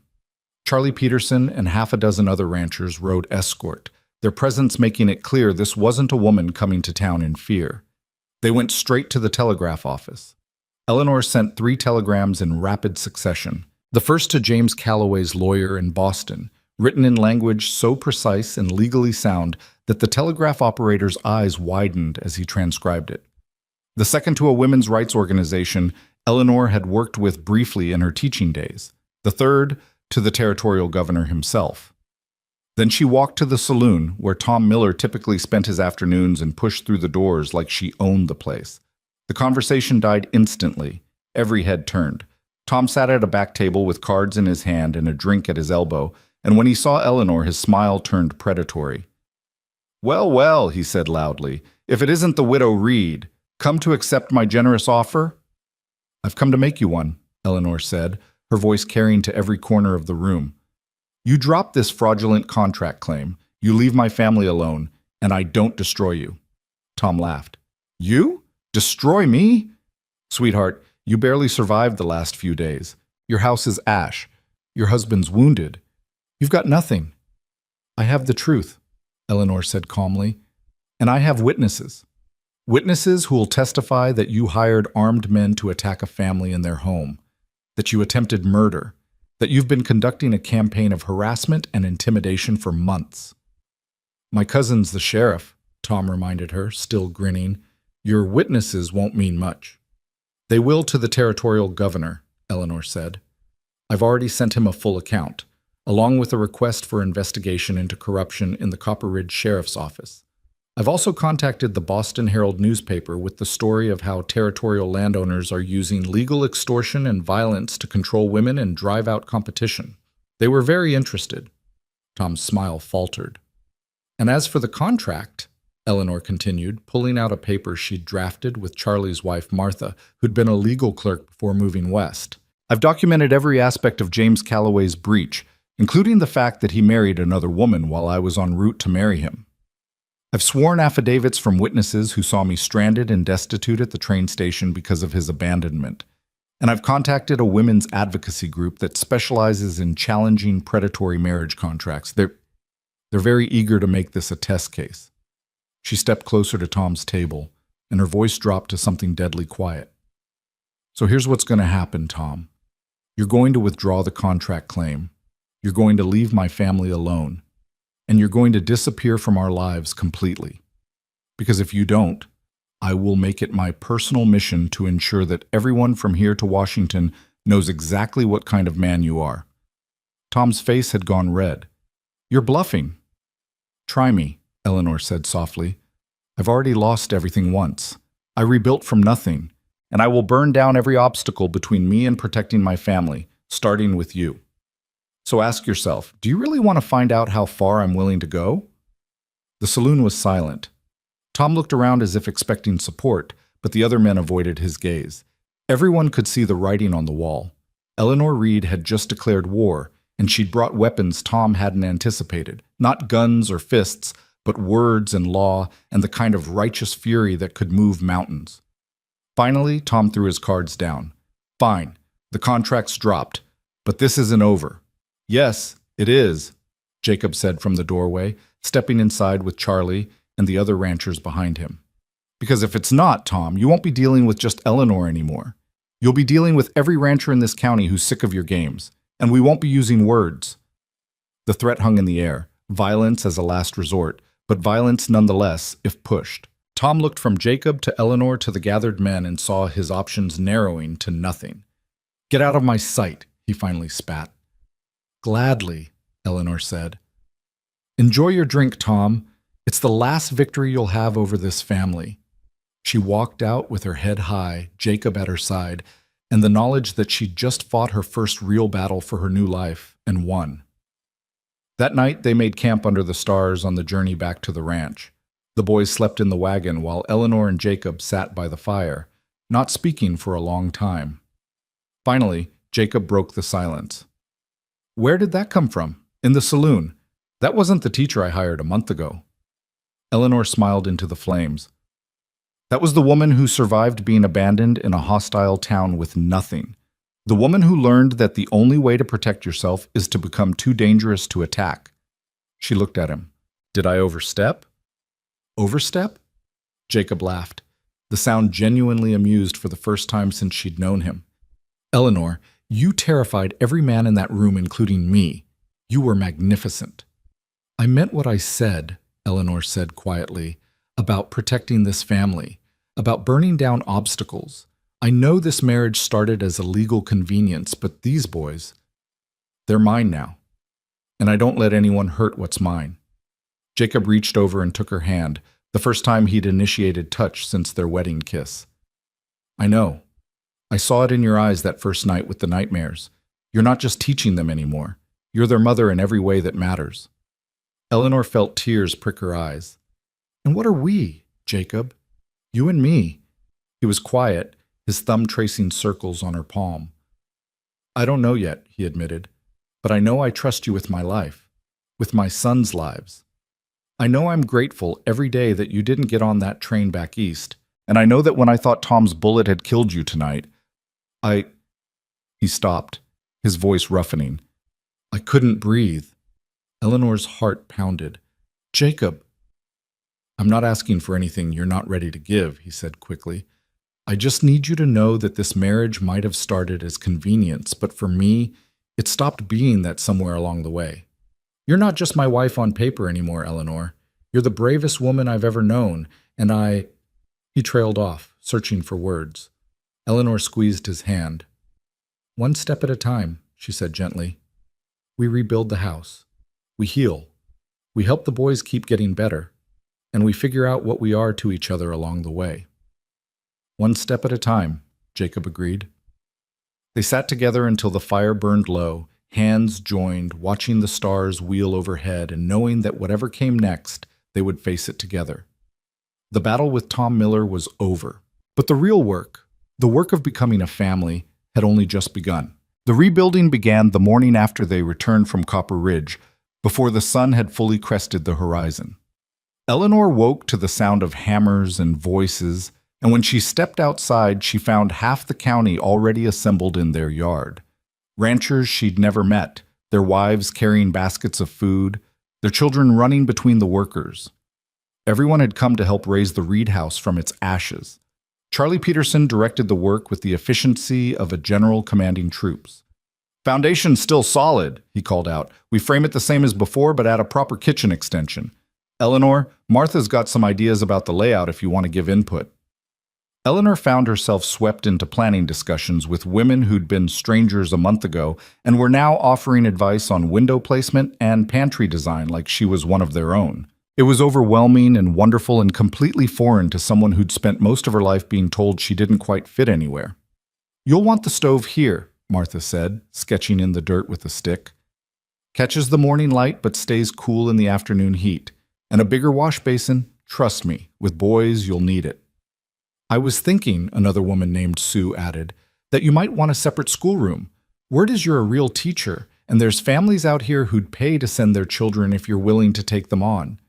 Eleanor blinked. A school? Here? Why not? Sue gestured at the land around them. Nearest school is 20 miles, and half these kids can't make that journey daily. But if you're teaching the Reed boys anyway, and you've got the training, seems like it'd be good for everyone. The idea took root in Eleanor's mind immediately. A school. Not just teaching Miles and Ethan, but creating something permanent, something that would serve the whole community. It felt right in a way she couldn't quite articulate, like pieces of her old life and new life were finally fitting together into something that made sense. I'd need supplies, Eleanor said slowly. Books, slates, proper desks. We'll figure it out, Martha said firmly. Ranchers can contribute what they can afford. Won't be fancy, but it'll be real education. Better than most of these kids have access to now. Jacob appeared at Eleanor's elbow, his wounded arm still in a sling, but his face less drawn than it had been. You thinking about starting a school? Maybe, Eleanor admitted, if you don't mind the house being overrun with other people's children. Mind? Jacob's expression softened in a way that made Eleanor's heart skip. Eleanor, you've already given my boys back their voices and their hope. If you want to do the same for the whole county, I'll help you build whatever you need to make it happen. By the end of the first week, the house had walls again. By the end of the second, it had a roof and windows and a kitchen that was twice the size of the original. The men worked sunrise to sunset while the women organized meals and kept children occupied, and Eleanor found herself part of a community she hadn't known existed. The boys thrived in the chaos. Miles and Ethan helped where they could, fetching tools and holding boards steady, their faces bright with an enthusiasm Eleanor hadn't seen before. And at night, when the workers went home and the four of them ate dinner together in the partially finished house, the boys talked. Really talked. Not just answering questions, but volunteering stories about their day, asking about tomorrow's plans, arguing good-naturedly about who had hammered more nails. "They're healing," Jacob said one night after the boys had gone to bed. He and Eleanor sat on the new porch, watching the stars emerge. "I can see it happening. Every day they're a little more like they were before. Before everything." "They'll always carry the loss," Eleanor said quietly. "But maybe they're learning they can carry it without it crushing them." Jacob was silent for a moment. Then, "I need to tell you something. About Sarah. About how she died." Eleanor turned to look at him, surprised. In all their weeks together, Jacob had barely mentioned his first wife beyond the basic facts. "The fire," Jacob continued, his voice rough with old pain. "It started in the kitchen. Middle of winter, we were trying to keep warm and she was cooking supper. The boys were upstairs playing. I was outside dealing with a fence breach. By the time I saw the smoke..." He stopped, swallowed hard. "The kitchen was already gone. Sarah was trying to get upstairs to the boys, but the stairs had caught. I got the boys out through their window, got them to safety. But when I went back for Sarah, the whole structure was coming down." "Jacob," Eleanor breathed, her hand finding his. "She was trapped," he said. "Could see her through the smoke, could hear her calling for me, but the heat was too intense, the building too unstable. I tried 3 times to get to her, and each time the fire drove me back. The boys were screaming for their mother. Neighbors were holding me back, and all I could do was watch her." His voice broke. "Watch her burn." Eleanor wrapped both hands around his, holding tight. "I'm so sorry." "The boys saw it," Jacob continued. "Not the worst of it, but enough. Enough to give them nightmares for 3 years. Enough to make them terrified every time they smell smoke. And I blamed myself. Still do. If I'd been there 5 minutes earlier, if I'd insisted we rebuild the chimney that winter instead of waiting for spring, if I'd done 1,000 things differently..." "It was an accident," Eleanor said firmly. "A terrible, tragic accident. Not your fault."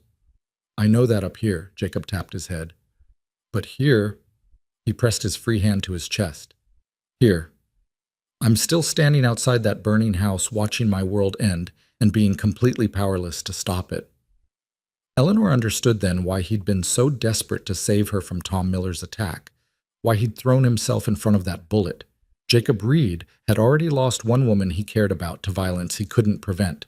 He wouldn't survive losing another. "I won't burn," Eleanor said quietly. "And I won't leave. You're stuck with me, Jacob Reed, for better or worse." He looked at her then, really looked at her in the starlight, and Eleanor saw something shift in his expression. The careful distance he'd been maintaining since their marriage cracked, and underneath was raw want mixed with fear. "Eleanor," he said hoarsely, "I need to know. Is this marriage real for you? Not just the legal part, but us.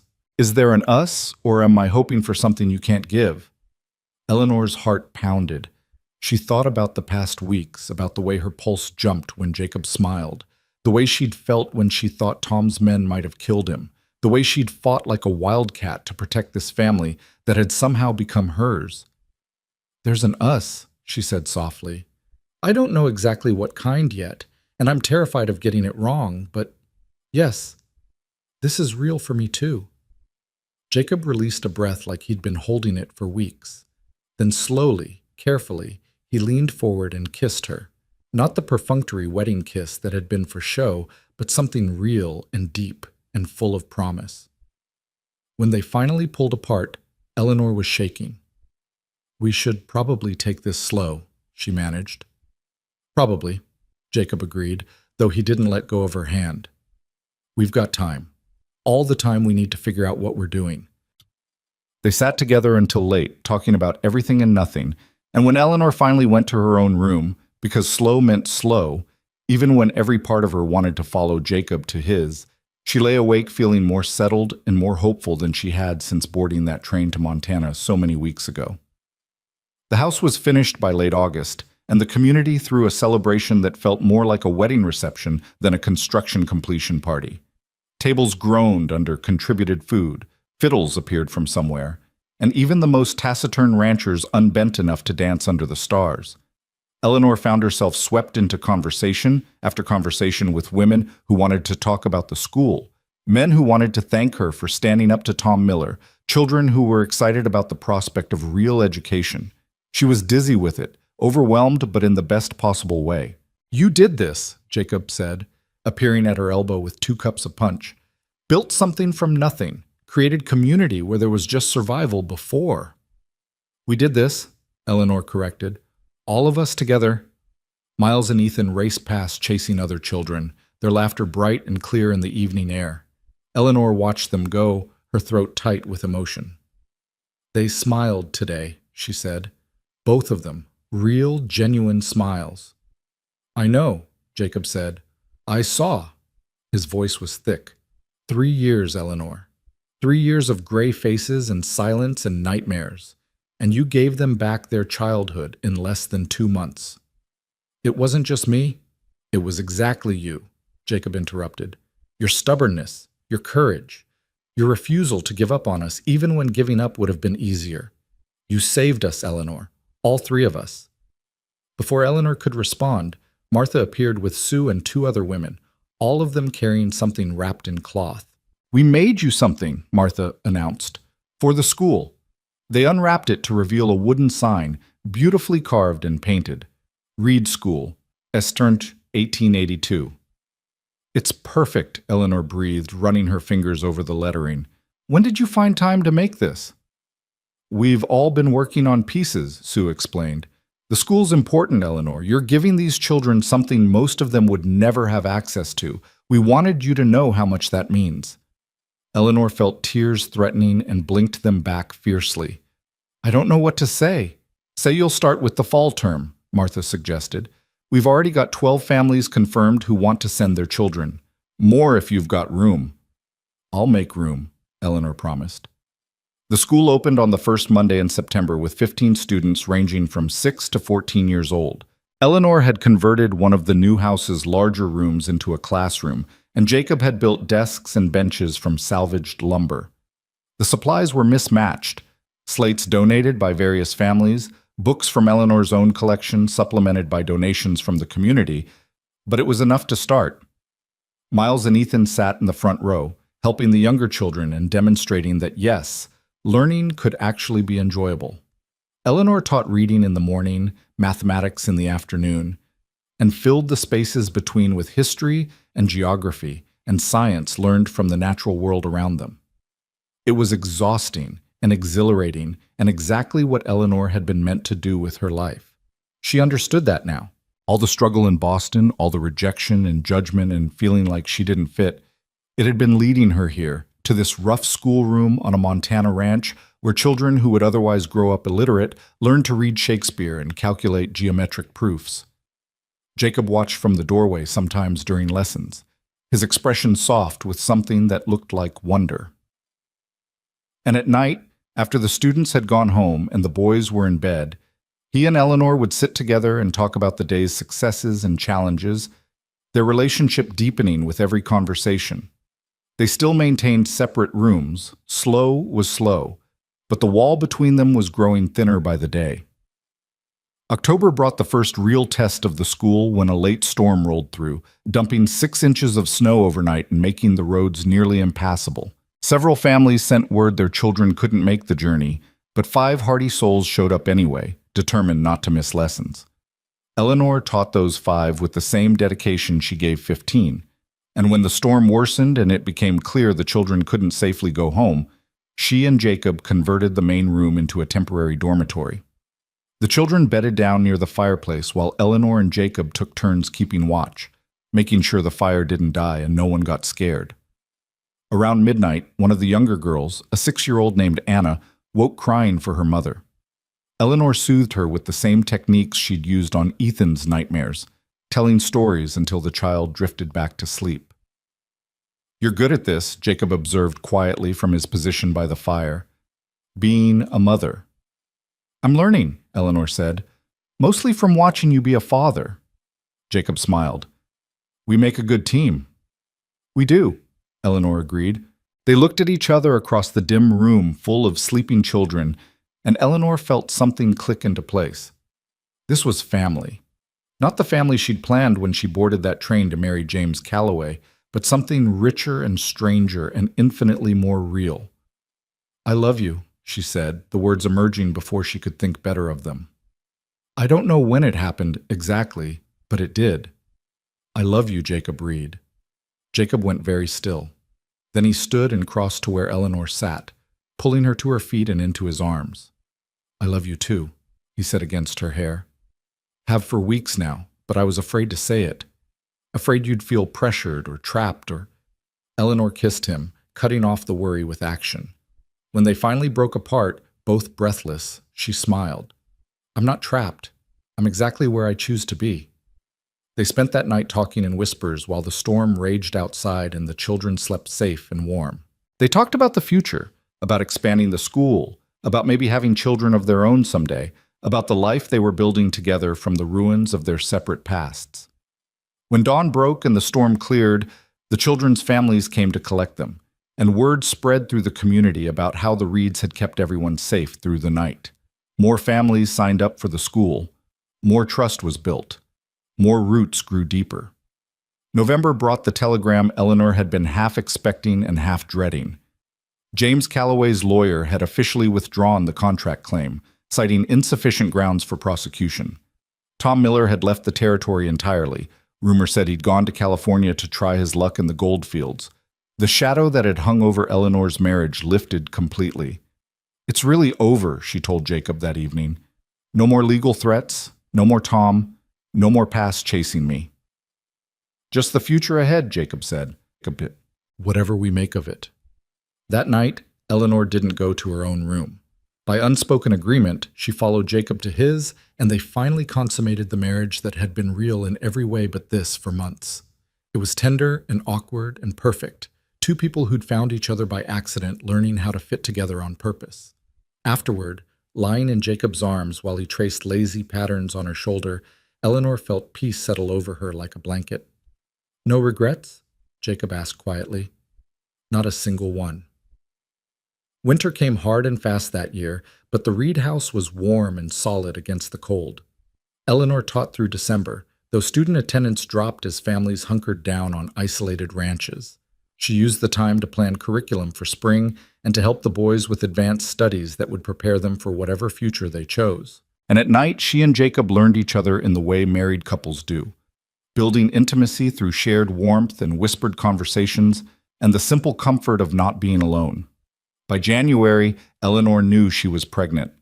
She told Jacob on a night when the stars were so bright and clear they looked close enough to touch, and his joy was so pure and complete that she cried. "Another child," he said wonderingly, his hand splayed across her still flat stomach. "A new beginning." "Are you disappointed it's not a boy?" Eleanor teased, "to even out the numbers?" "I don't care if it's a boy or a girl or a chorus of both," Jacob said. "It's ours. That's all that matters." They told the boys the next morning, and Miles and Ethan's reaction sealed the final healing of their family. They were excited rather than threatened, asking questions about when the baby would come and whether it would like the same stories Eleanor told them, and could they teach it to ride horses when it was big enough. "You're not trying to replace our mama," Ethan said seriously. You're our mama too, the one who didn't leave. The one who stayed even when things were hard." Eleanor gathered both boys into a fierce hug, unable to speak past the lump in her throat. Spring arrived with a rush of green and wildflowers, and with it came the expansion of the school. 22 students now, with 3 more families planning to enroll their children in the fall. Eleanor taught through her pregnancy with the same determination she applied to everything, finally conceding to afternoon rest only when Jacob insisted. "You're carrying my child," he said firmly. "Our child. You're allowed to slow down." "I'll rest when this baby's born," Eleanor countered, but she did start taking breaks, using the time to prepare a nursery in one of the house's small rooms. The baby, a girl they named Sarah Hope Reed, arrived on a blazing summer afternoon with the same dramatic timing her mother had shown arriving in Montana. Eleanor labored through the heat with Martha and 2 other ranch women attending her, and when she finally held her daughter in her arms and saw Jacob's face as he looked at both of them, she understood that this was what she'd traveled 2,000 miles to find. Not a convenient marriage or a teaching position or escape from her past, but family. Real, complicated, beautiful family born from fire and struggle and the stubborn refusal to give up. Miles and Ethan were entranced by their baby sister.